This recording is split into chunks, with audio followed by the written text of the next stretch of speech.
ಎಲ್ಲರಿಗೂ ನಮಸ್ಕಾರ.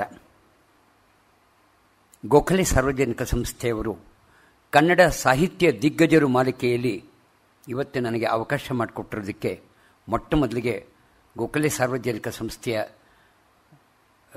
ರಾಮಸ್ವಾಮಿಯವರಿಗೆ, ಆಡಳಿತ ವರ್ಗದವರಿಗೆ ಹಾಗೂ ತಮಗೆಲ್ಲರೂ ಕೂಡ ಕೃತಜ್ಞತಾಪೂರ್ವಕವಾದ ವಂದನೆಗಳನ್ನು ನಾನು ಸಲ್ಲಿಸ್ತಾ ಇದ್ದೀನಿ. ಕನ್ನಡ ಸಾಹಿತ್ಯದ ದಿಗ್ಗಜರು ಮಾಲಿಕೆಯಲ್ಲಿ ನಾವು ನೆನೆಸಿಕೊಂಡ್ರೆ ಬೇಕಾದಷ್ಟು ಜನ ಇದ್ದಾರೆ. ಅವರವರ ಕ್ಷೇತ್ರದಲ್ಲಿ ಬೇಕಾದಷ್ಟು ಜನ ಕೆಲಸ ಮಾಡಿ ಸಾಹಿತ್ಯದ ದಿಗ್ಗಜರು ಅಂತ ಬೇಕಾದಷ್ಟು ಜನ ಅನಿಸ್ಕೊಂಡಿದ್ದಾರೆ. ಆದರೆ ನಾನು ಆರಿಸ್ಕೊಂಡಿರೋದು ಕೇವಲ 3 ಜನಗಳನ್ನು ಮಾತ್ರ. ಆದರೆ ಇವತ್ತು ಮೊಟ್ಟ ಮೊದಲೆಯ ಸಾಹಿತ್ಯ ದಿಗ್ಗಜರು ಮಾಲಿಕೆಯಲ್ಲಿ ನಾನು ಆಯ್ದುಕೊಂಡ ಒಬ್ಬ ಶ್ರೇಷ್ಠ ಕವಿ ಅಂತಂದರೆ ವಿ ಸೀತಾರಾಮಯ್ಯ. ನನಗೆ ಕಾಲೇಜ್ನಲ್ಲಿ ಓದ್ತಿದ್ದಾಗ ನನಗೆ ಅವರ ಮನೆಯೊಳಗಿಟ್ಕೊಂಡು ನನ್ನನ್ನು ಸಾಕಿ ಎಲ್ಲಕ್ಕಿಂತ ಹೆಚ್ಚಾಗಿ ಸಾಹಿತ್ಯದ ಬಗ್ಗೆ ಆಸಕ್ತಿ ಮೂಡಿಸಿದಂಥವರು ಅಂತಂದರೆ ವಿ ಸೀತಾರಾಮಯ್ಯನವರು.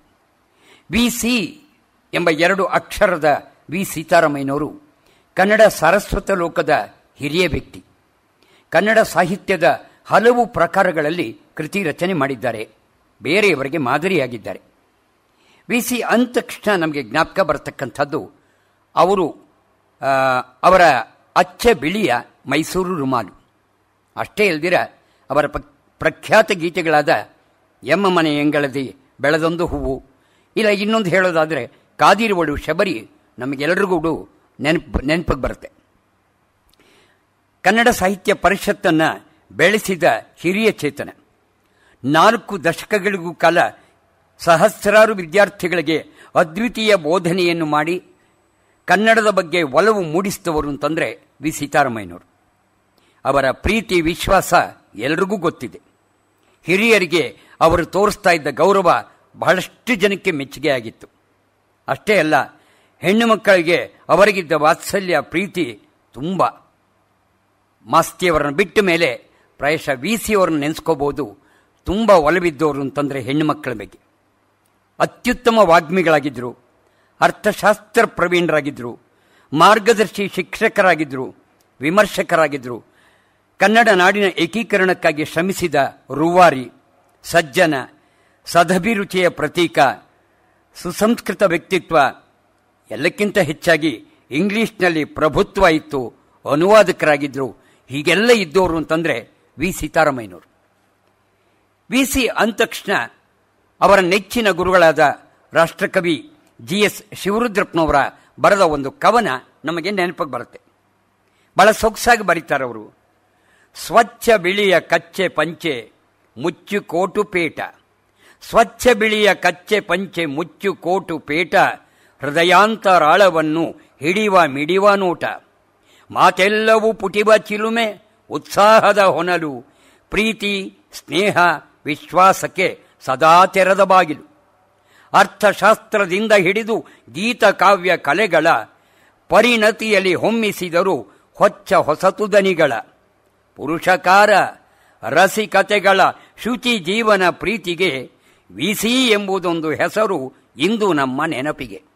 ಅವರ ಇಡೀ ಜೀವನ, ಅವರ ವ್ಯಕ್ತಿತ್ವದ ಒಂದು ಪರಿಚಯವನ್ನು ಡಾಕ್ಟರ್ ಶಿವರುದ್ರಪ್ಪನವರು ಮಾಡಿಕೊಟ್ಟಿದ್ದಾರೆ. ವಿ ಸಿ ಅವರು ಹುಟ್ಟಿದ್ದು ಬೆಂಗಳೂರು ಜಿಲ್ಲೆ ದೇವನಹಳ್ಳಿ ತಾಲೂಕಿನ ಬೂದಿಗೆರೆ ಗ್ರಾಮದಲ್ಲಿ. ಅವರ ಜನನ 2/10/1899.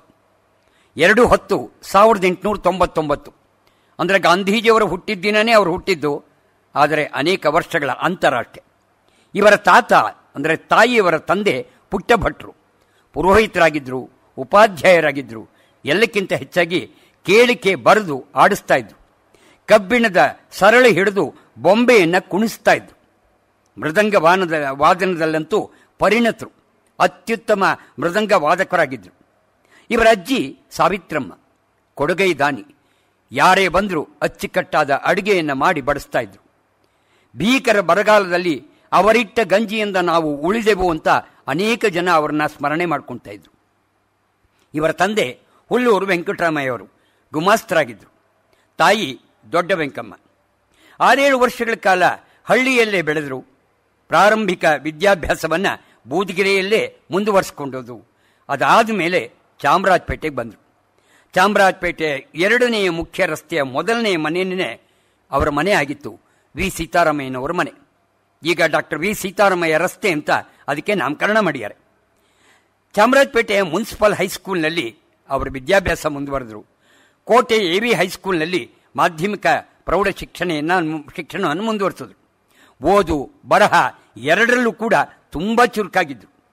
ಇವರ ಅನೇಕ ಸಹಪಾಠಿಗಳನ್ನ ನೆನೆಸ್ಕೊಂಡ್ರೆ ನಿಮ್ಗೆ ಆಶ್ಚರ್ಯ ಅನಿಸುತ್ತೆ. ಕನ್ನಡದ ಪ್ರಖ್ಯಾತ ವ್ಯಾಯಾಮ ಪಟುವಾಗಿದ್ದ KV ಅಯ್ಯರ್ ಅವರು, ಎಲ್ಲಕ್ಕಿಂತ ಹೆಚ್ಚಾಗಿ TP ಕೈಲಾಸಂರವರ ತಮ್ಮ TP Krishnaswamy, MG Venkateshaiah, P Srinivasarao, ರಿಟ್ ವೆಂಕಟರಂಗಯ್ಯಂಗಾರ್ ಇವರೆಲ್ಲರೂ ಕೂಡ ಸಹಪಾಠಿಗಳಾಗಿದ್ದರು. ವಾರಾನ್ನ ಮಾಡಿಕೊಂಡು ಶಿಕ್ಷಣವನ್ನು ಮುಂದುವರಿಸಿಕೊಂಡರು. ಆಗ ರೈಟ್ ಆನರಬಲ್ ಶ್ರೀನಿವಾಸ ಶಾಸ್ತ್ರಿಗಳು ಒಂದು ಸಾರಿ ರುಮಾಲ್ನಿಟ್ಕೊಂಡು ಅವರು ಬಂದಾಗ ಆ ರುಮಾಲ್ನ ವೈಖರಿಯನ್ನು ನೋಡಿ, ಅದರಲ್ಲಿಯೂ ಕೂಡ ಜರಿ ಇಲ್ಲದ ರುಮಾಲನ್ನು ನೋಡಿ ತಾವು ಯಾಕೆ ಕಟ್ಟಬಾರ್ದು ಅನ್ನೋ ಆಸೆ ಅವ್ರಿಗೆ ಹುಟ್ಟಿತು. ಅದಾದ ಮೇಲೆ ಅವರ ಮೈಸೂರು ರುಮಾಲು ಪ್ರಸಿದ್ಧಿಗೆ ಬಂತು. ಅದರ ಬಗ್ಗೆ ಒಂದು ಒಳ್ಳೆ ಪ್ರಬಂಧವನ್ನು ಕೂಡ ಬರೆದು. ಇದಾದಮೇಲೆ ಕಾಲೇಜಿಯೇಟ್ ಹೈಸ್ಕೂಲ್ನಲ್ಲಿ ಆಗಿನ ಕಾಲೇಜಿನ ಪ್ರಿನ್ಸಿಪಾಲ್ ಟೇಟ್ ಅನ್ನೋರು ಇವರ ಉತ್ತರ ಪತ್ರಿಕೆಯನ್ನು ನೋಡಿ ಇವರಿಗೆ ಇಂಗ್ಲೀಷ್ನ ಸುಲಭವಾಗಿ ಬರೆಯೋದಕ್ಕೆ ಹೇಳಿ ಅಂದ್ರಂತೆ. ಎಲ್ಲಕ್ಕಿಂತ ಹೆಚ್ಚಾಗಿ ನಾಟ್ ಬ್ಯಾಡ್ ಅಂದ್ರಂತೆ. ನಾಟ್ ಬ್ಯಾಡ್ ಅಂತ ಟಿಪ್ಪಣಿ ಬರೆದಿರೋದೇ ಒಂದು ಪ್ರಶಸ್ತಿ ಬಂದಷ್ಟು ಸಮಾಧಾನ ಅಂತ ಹೇಳಿದ್ರೆ ತಪ್ಪಾಗ್ಲಾರ್ದು. AV ಹೈಸ್ಕೂಲ್ನಲ್ಲಿ ಎಂಟ್ರೆನ್ಸ್ ಮುಗಿಸಿ ಸರ್ಕಾರಿ ಹೈಸ್ಕೂಲ್ನಲ್ಲಿ ವ್ಯಾಸಂಗ ಮುಂದುವರಿಸಿದ್ರು. SSLC ಮುಂದುವರಿಸಿದ ಆದಮೇಲೆ 1916ರಲ್ಲಿ ಸರ್ ವಿಶ್ವೇಶ್ವರಯ್ಯನವರ ಸಹಾಯದಿಂದ ಮೈಸೂರು ವಿಶ್ವವಿದ್ಯಾಲಯ ಪೂರ್ವಭಾವಿ 1 ವರ್ಷದ ವ್ಯಾಸಂಗ ಶುರುವಾಯಿತು. 1917ರಲ್ಲಿ ಆಗಿನ ಕಾಲದ ಮೈಸೂರು ವಿಶ್ವವಿದ್ಯಾಲಯದ ಪ್ರಪ್ರಥಮ BA ಸ್ಟೂಡೆಂಟ್ಸ್ ಪೈಕಿ VC ಅವರು ಒಬ್ಬರು. ಅರ್ಥಶಾಸ್ತ್ರ, ರಾಜ್ಯಶಾಸ್ತ್ರ, ಶುದ್ಧ ತತ್ವಶಾಸ್ತ್ರ ಇವರ ಆಯ್ದುಕೊಂಡ ವಿಷಯಗಳು. VC ಅವರಿಗೆ ಒಂದು ಬಹಳ ಒಳ್ಳೆಯದು ಅಂತಂದರೆ ಆಗಿನ ಅಲ್ಲಿ ಗ್ರಂಥ ಭಂಡಾರ ಬಹಳ ಸೊಗಸಾಗಿತ್ತು. ಅನೇಕ ಪುಸ್ತಕಗಳನ್ನು ಓದುವ ಒಂದು ಹವ್ಯಾಸವನ್ನು ಬೆಳೆಸ್ಕೊಂಡ್ರು. ಅರ್ಥಶಾಸ್ತ್ರದಲ್ಲಿ ಹೆಚ್ಚಿನ ಅಂಕ ತಗೊಂಡಿದ್ದರಿಂದ ಶೇಷಾದ್ರಿ ಸುವರ್ಣ ಪದಕವನ್ನು ಕೂಡ ಅವರು ಮಾಡಿದ್ರು. ಆಗಿನ ಕಾಲದ ಇದ್ದ ಅನೇಕ ವಿದ್ವಾಂಸರು ನೆನೆಸ್ಕೊಂಡ್ರೆ ನಿಜಕ್ಕೂ ಆಶ್ಚರ್ಯ ಅನಿಸುತ್ತೆ. CR ರೆಡ್ಡಿ ಅವರು, NS ಸುಬ್ಬರಾಯರು, doctor S Radhakrishnan, professor M Hiriyanna, BMC, doctor Rollo ಇವರೆಲ್ಲರೂ ಕೂಡ ಒಬ್ಬರಿಗಿಂತ ಒಬ್ಬರು ದಿಗ್ಗಜರಾಗಿದ್ದರು. ಇವರ ಬಗ್ಗೆ ಆಮೇಲೆ ಹೇಳ್ತಾ ಕಾಲೇಜು ದಿನಗಳಲ್ಲಿ ಆ ಪುಸ್ತಕದಲ್ಲಿ ಅವರು ಬರ್ಕೊಂಬರ್ತಾ ಪ್ರಬಂಧದಲ್ಲಿ ಬರ್ಕೊಂಬರ್ತಾರೆ.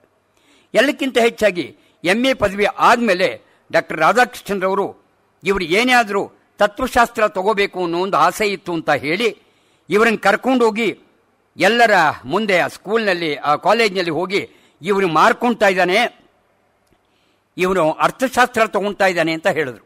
ಯಾಕೆ ಅಂದರೆ ಅರ್ಥಶಾಸ್ತ್ರದಲ್ಲಿ ಮಾತ್ರ ಸ್ಕಾಲರ್ಶಿಪ್ ಸಿಗ್ತಾ ಇತ್ತು. ಹಾಗಾಗಿ ಅದನ್ನು ತಗೋಬೇಕು ಅಂತ ಅವರು ತಗೊಂಡ್ರು. ಇದರ ಜೊತೆ ಒಳಗಡೆ MA ವ್ಯಾಸಂಗದ ಜೊತೆ ಒಳಗಡೆ ಶಾರದಾ ವಿಲಾಸ ಶಾಲೆ ಒಳಗೆ ಅಧ್ಯಾಪಕ ವೃತ್ತಿಯನ್ನು ಕೂಡ ಮುಂದುವರಿಸ್ಕೊಳ್ತಾ ಇದ್ರು. ಇವರ ಊಟದ ವ್ಯವಸ್ಥೆಯನ್ನು ಚೌಬೀನೆ ವ್ಯಾಪಾರಿ ನೀಲಕಂಠರಾಯರ್ ಮನೆ ಒಳಗೆ ಎಲ್ಲ ವ್ಯವಸ್ಥೆ ಆಗಿತ್ತು. ನಿಜಕ್ಕೂ ದೊಡ್ಡ ಮನುಷ್ಯರು. ಚೌಬೀನೆ ನೀಲಕಂಠರಾಯರ್ನ ಅನೇಕ ಸಾರಿ ಜ್ಞಾಪಿಸ್ಕೊಳ್ತಾ ಇದ್ರು. ಅಷ್ಟೇ ಅಲ್ಲ, ಸಂಕೋಚದ ಸ್ವಭಾವ. ಎಷ್ಟೋ ಸಾರಿ ಬೆಳಿಗ್ಗೆ ಕ್ಲಾಸ್ ಇದೆ ಅಂತ ಹೇಳಿದ್ರೆ ಹೇಳೋದು ಕೂಡ ಸಂಕೋಚ ಆಗ್ತಾ ಇತ್ತು. ಆದರೆ ನೀಲಕಂಠರಾಯರ್ ಹೆಂಡತಿ, ನನಗೆ ಬೆಳಿಗ್ಗೆನೆ ನಿನ್ನೆನೆ ಹೇಳಕ್ಕಾಗ್ತಿರ್ವೇನೋ, ಒಂದಷ್ಟು ಬೇಗ ಅಡುಗೆ ಮಾಡ್ತಾ ಇದ್ದೆ, ಇಲ್ಲ ತಿಂಡಿ ಮಾಡ್ತಿದ್ದೆ ಅಂತ ಇದ್ದಿದ್ದನ್ನು ತಿಂಡಿ ಕೊಟ್ಟು ಕಳಿಸ್ತಾ ಇದ್ರು. ಇದು ಎಲ್ಲಕ್ಕಿಂತ ಹೆಚ್ಚಾಗಿ ಅವರು ಮನೆ ಒಳಗಡೆ ಇದ್ಕೊಂಡು ಮಕ್ಕಳಿಗೆ ಪಾಠ ಕೂಡ ಹೇಳ್ಕೊಡ್ತಾ ಇದ್ರು. VC ಅವರ ಗುಣಗಾನ ಅಂತಂದರೆ ಅನೇಕ ಹಿರಿಯರನ್ನ ತಮಗೆ ಮಾಡಿದ ಉಪಕಾರವನ್ನು ಅನೇಕ ಕಡೆ ಅವರು ನೆನೆಸ್ಕೊಂಡು ಹೇಳ್ತಿರ್ತಾರೆ. ಆಗ ಮೈಸೂರಿನಲ್ಲಿ ಬಿಡಾರಂ ಕೃಷ್ಣಪ್ಪನವರು, TS ವೆಂಕಣ್ಣಯ್ಯನವರು, AR ಕೃಷ್ಣಶಾಸ್ತ್ರಿಗಳು ಪರಮ ಆಪ್ತರಾಗ್ತಾರೆ. ಮೈಸೂರು ಅದೊಂದು ನಿಜಕ್ಕೂ ಸಾಂಸ್ಕೃತಿಕ ನೆಲೆ ಅಂತ ಹೇಳಿದ್ರೆ ತಪ್ಪಾಗ್ಲಾರ್ದು. ಮೈಸೂರು ವಾಸುದೇವಾಚಾರ್ಯರ ಬಳಿ ಕೆಲ ಕಾಲ ಸಂಗೀತ ವಿದ್ಯಾಭ್ಯಾಸವನ್ನು ಕೂಡ ಮಾಡಿದ್ರು. AV ವರದಾಚಾರ್ಯರವರ ನಾಟಕಗಳನ್ನ ನೋಡೋ ಅವಕಾಶ ಅಲ್ಲಿ ಸಿಕ್ತು. ಎಲ್ಲಕ್ಕಿಂತ ಹೆಚ್ಚಾಗಿ ಆ ಕಾಲೇಜು ದಿನಗಳಲ್ಲಿ ಅವರು ಬರೆಯತಕ್ಕಂಥ ಒಂದು ವಿವರಣೆಯನ್ನು ನೋಡಿದ್ರೆ ನಮಗೆ ಅನಿಸುತ್ತೆ, ಆಗ ಎಂಥ ಉಪಾಧ್ಯಾಯರಿದ್ರು, ಎಷ್ಟು ಚೆನ್ನಾಗಿ ಪಾಠ ಮಾಡ್ತಾ ಇದ್ರು. ಅಲ್ಲಿ ಎಲ್ಲಕ್ಕಿಂತಾಗಿ ಆಗಿನ ಮೈಸೂರು ಹೇಗಿತ್ತು ಎಲ್ಲದರ ಬಗ್ಗೆ ಬಹಳ ಸೊಗಸಾಗಿ ಬರ್ಕೊಂಡ್ಬರ್ತಾರೆ. ಅವರ ಕಾಲೇಜು ದಿನಗಳು. ಅವರ ಗುರುವೃಂದ, ವಿದ್ಯಾರ್ಥಿ ನೆಲೆ, ಪಾಠ ಪ್ರವಚನ, ಉಪನ್ಯಾಸ, ಚರ್ಚಾ ಸ್ಪರ್ಧೆಯಲ್ಲಿ ಭಾಗವಹಿಸ್ತಾ ಇದ್ದಿದ್ದು, ಸಂಗೀತ ಕಚೇರಿಗಳಿಗೆ ಹೋಗ್ತಾ ಇದ್ದಿದ್ದು, ಅಲ್ಲಿ ನೋಡ್ತಕ್ಕಂಥ ನಾಟಕಗಳ ವಿಚಾರ, ಅಭಿನಯ, ಕ್ರೀಡೆ, ಸಾಮಾಜಿಕ ಉತ್ಸವ, ಗ್ರಂಥ ಭಂಡಾರ, ವ್ಯಾಸಂಗ ಇವೆಲ್ಲವೂ ಕೂಡ ಅವರಿಗೆ ಮೈಸೂರಿನಲ್ಲಿ ಒದಗಿ ಬಂತು. ಹಾಗಾಗಿನೇ ಕಾಲೇಜು ದಿನಗಳು ಪ್ರಬಂಧದಲ್ಲಿ ವಿವರವಾಗಿ ಬರ್ಕೊಂಡ್ಬರ್ತಾರೆ. 5 ವರ್ಷ ಆಶ್ರಯ ನೀಡಿದ ನೀಲಕಂಠರಾಯರು, ಪ್ರವೇಶ ಮಾಡಿದ ಮೊದಲನೇ ದಿನ ಡಾಕ್ಟರ್ ರಾಧಾಕೃಷ್ಣರವರ ಹಿತವಚನ, ಅಂದಿನ ಕಾಲದ ಮೈಸೂರು ಹೇಗಿತ್ತು ಅನ್ನೋದನ್ನು ನೋಡಬೇಕು ಅಂದರೆ ಕಾಲೇಜು ದಿನಗಳು ನೋಡಬೇಕು. ಒಂದ್ಸಾರಿ ವಾಯು ವಿಹಾರಕ್ಕೆ ಬಂದಿದ್ದ ಸರ್ ವಿಶ್ವೇಶ್ವರಯ್ಯನವರನ್ನ ಮಾತಾಡಿಸಿದ್ದು, ಅವರ ಕಲ್ಕತ್ತೆಗೆ ಡಾಕ್ಟರ್ ಎಸ್ ರಾಧಾಕೃಷ್ಣರವರು ಕಲ್ಕತ್ತೆಗೆ ಹೋದಾಗ ಅವರಿಗೆ ವಿದಾಯ ಹೇಳೋದು, ಸಾರೋಟನ್ನ ಹುಡುಗರನ್ನೇ ಎಳ್ಕೊಂಡು ಹೋಗಿ ರೈಲ್ವೆ ಸ್ಟೇಷನ್ ತನಕ ಕರ್ಕೊಂಡು ಹೋಗಿಬಿಟ್ಟಿದ್ದು. ಎಲ್ಲಕ್ಕಿಂತ ಹೆಚ್ಚಾಗಿ ಕವಿ ರವೀಂದ್ರನಾಥ ಟ್ಯಾಗೋರ್ ಅವರು ಮೈಸೂರಿಗೆ ಬಂದಾಗ ಅವರನ್ನ ಭೇಟಿ ಮಾಡಿದ ಒಂದು ವಿಚಾರವನ್ನ ಸೊಗಸಾಗಿ ಬರ್ಕೊಂಡ್ಬರ್ತಾರೆ. ಅವರಿಗೆ ತುಂಬ ಇಷ್ಟ ಅಂತ ಅನ್ಕೊಂಡ್ಬಿಟ್ಟು ಒಳ್ಳೆಯ ವಿಳೆದೆಲೆ, ಬಾದಾಮಿ, ಕಲ್ಸಕ್ರೆ, ತಿಳಿಯಾದ ಒಂದು ಬಹಳ ಸೊಗಸಾಗಿರ್ತಕ್ಕಂಥ ಮೈಸೂರಿನ ಮಲ್ಲಿಗೆಯ ಹೂಮಾಲೆ ಇವನ್ನೆಲ್ಲ ತಗೊಂಡೋಗಿ ಸ್ವಲ್ಪ ಹೊತ್ತು ಮಾತಾಡಬೇಕು ಅಂತ ಇದ್ದಿದ್ದು ರವೀಂದ್ರನಾಥ್ ಟ್ಯಾಗೋರ್ ಜೊತೆ ಒಳಗಡೆ ಅರ್ಧ ಗಂಟೆಯಿಂದ 3/4 ಗಂಟೆ ತನಕ ಅವ್ರ ಜೊತೆಗೆ ಮಾತಾಡಿದ್ದು. ರವೀಂದ್ರನಾಥ್ ಟ್ಯಾಗೋರ್ ಅವರು ಇಂಥ ಹೂಮಾಲೆಯನ್ನ ನಾನು ಯಾವತ್ತೂ ಕೂಡ ಧರಿಸೇ ಇಲ್ಲ, this is one of the best ಅಂತ ಅಂದ್ಬಿಟ್ಟು ಹೇಳಿದ್ದು. ಕಾನ್ವೊಕೇಶನ್ನಲ್ಲಿ ನಾಲ್ವಡಿ ಕೃಷ್ಣರಾಜ ಒಡೆಯರವರಿಂದ ಚಿನ್ನದ ಪದಕವನ್ನ ತಗೊಂಡಿದ್ದು. ಇವೆಲ್ಲವನ್ನ ರಮ್ಯವಾಗಿ ವರ್ಣಿಸಿದ್ದಾರೆ ವಿ.ಸಿ. ಅವರು. ಆ ಕಾಲೇಜು ದಿನಗಳಲ್ಲಿ ಅವರಿಗೆ ಪಾಠ ಮಾಡಿದವ್ರನ್ನ ನೆನೆಸ್ಕೊಳ್ತಾ ಸಿ.ಆರ್. ರೆಡ್ಡಿ ಅವರು ಮೇಧಾವಿ ವಿದ್ವಾಂಸರು, ಎನ್.ಎಸ್. ಸುಬ್ರಾಯರು ಕೇಂಬ್ರಿಡ್ಜ್ ಪದವೀಧರರು, ರಾಧಾಕೃಷ್ಣರವರು ತತ್ವಶಾಸ್ತ್ರದ ಪ್ರಾಧ್ಯಾಪಕರು, ಎಲ್ಲಕ್ಕಿಂತ ಹೆಚ್ಚಿಗೆ ರಾళ్లಪಲ್ಲಿ ಅನಂತಕೃಷ್ಣ ಶರ್ಮಾರವರು ಬಹಳ ದೊಡ್ಡ ವಿದ್ವಾಂಸರು. ವಿ.ಸಿ. ಅವರು ಹೇಳಿದ್ರು, ಡಿ.ವಿ.ಜಿಯವರ ಕಾಲ್ಮುಟ್ಟಿ ಅಥವಾ ರಾళ్లಪಲ್ಲಿ ಅನಂತ ಕೃಷ್ಣ ಶರ್ಮಾರವರ ಕಾಲ್ಮುಟ್ಟಿ ನಮಸ್ಕಾರ ಮಾಡಿದ್ರೆ ಗಂಗೆಯಲ್ಲಿ ಮಿಂದಷ್ಟು ಪುಣ್ಯ ಬರುತ್ತೆ, 10 ವರ್ಷ ನಮ್ಗೆ ಆಯುಸ್ ಜಾಸ್ತಿ ಆಗುತ್ತೆ ಅಂತ. ಅವರು ಹೇಳೋರಂತೆ, ನಾನು ಯಾವ ಡಿಗ್ರಿನೂ ಮಾಡಿಲ್ಲ, ನಾನೇನು ಮಾಡಲಿ ಅಂತ. ಅದಕ್ಕೆ ಆಗಿನ ಪ್ರಿನ್ಸಿಪಾಲ್ ಹೇಳಿದ್ರಂತೆ, ನೀವೇನು ಮಾಡಬೇಡಿ, ಭಾರತವನ್ನು ಒಂದಷ್ಟು ಓದಿ ಅಟ್ಟೆ ಸಾಕು ಅಂತ ಹೇಳ್ತಾ ಇದ್ರು. ಬಿ.ಎಂ. ಶ್ರೀಕಂಠಯ್ಯನವರು ಪ್ರಭಾವ ಬೀರದವರು, ಇಂಗ್ಲಿಷ್ ಪಾಠವನ್ನು ಹೇಳ್ಕೊಡ್ತಾ ಇದ್ರು. ಎಂ. ಹಿರೇಣ್ಣಯ್ಯ ಸಂಸ್ಕೃತ ವಿದ್ವಾಂಸರು ತತ್ವಶಾಸ್ತ್ರವನ್ನು ಹೇಳ್ತಾ ಇದ್ರು. ಕಾಕನಹಳ್ಳಿ ವರದಾಚಾರ್ಯರು ಕನ್ನಡ ಪಾಠವನ್ನ, ಬೋಧನಾ ಕ್ರಮವನ್ನ ವಿಶೇಷವಾಗಿ ನೆರವೇರಿಸಿಕೊಡ್ತಾ ಇದ್ರು. ಹಾಗಾಗಿ ಅವರಿಗೆ ದೊರೆತ ಆ ಎಲ್ಲ ಟೀಚರ್ಸ್ನ ವ್ಯಕ್ತಿತ್ವವನ್ನು ರೂಢಿಗೊಳಿಸ್ಕೊಂಡ್ರು, ಅವರನ್ನು ನೆನೆಸ್ಕೊಂಡ್ರು. ಇದು ವಿ.ಸಿ. ಅವರ ಕಾಲೇಜು ದಿನಗಳಲ್ಲಿ ಬರ್ಕೊಂಡು ಹೋಗೋ ಒಂದು ಪಾಠ ಅಂತ, ಅದನ್ನ ಒಳ್ಳೆ ಸೊಗಸಾದ ಪ್ರಬಂಧ ಅಂತ ಹೇಳಿದ್ರೆ ತಪ್ಪಾಗ್ಲಾರ್ದು. ಇದಾದ್ಮೇಲೆ ಎಂ.ಎ. ಮುಗಿಸಿದ ಮೇಲೆ ಅವರು ಒಂದನ್ನಿಸ್ತು, ನಾನು ಬಾಂಬೆಗೆ ಹೋಗಿ LLB ಮಾಡಬೇಕು ಅನ್ನೋ ಒಂದು ಆಸೆ ಆಯಿತು.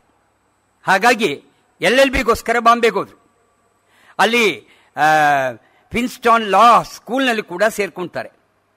ಆದರೆ ದುಡ್ಡು ಬೇಕೆಲ್ಲ ಬಾಂಬೆನಲ್ಲಿ ಜೀವನ ಮಾಡಬೇಕಾದ್ರೆ. ಆಗ ಡೆಪ್ಟಿ ಕಂಟ್ರೋಲರ್ ಆಫ್ ಕರೆನ್ಸಿ ಒಳಗೆ ಒಂದು ಗುಮಾಸ್ತೆ ಕೆಲಸಕ್ಕೆ ಸೇರ್ಕೊಳ್ತಾರೆ.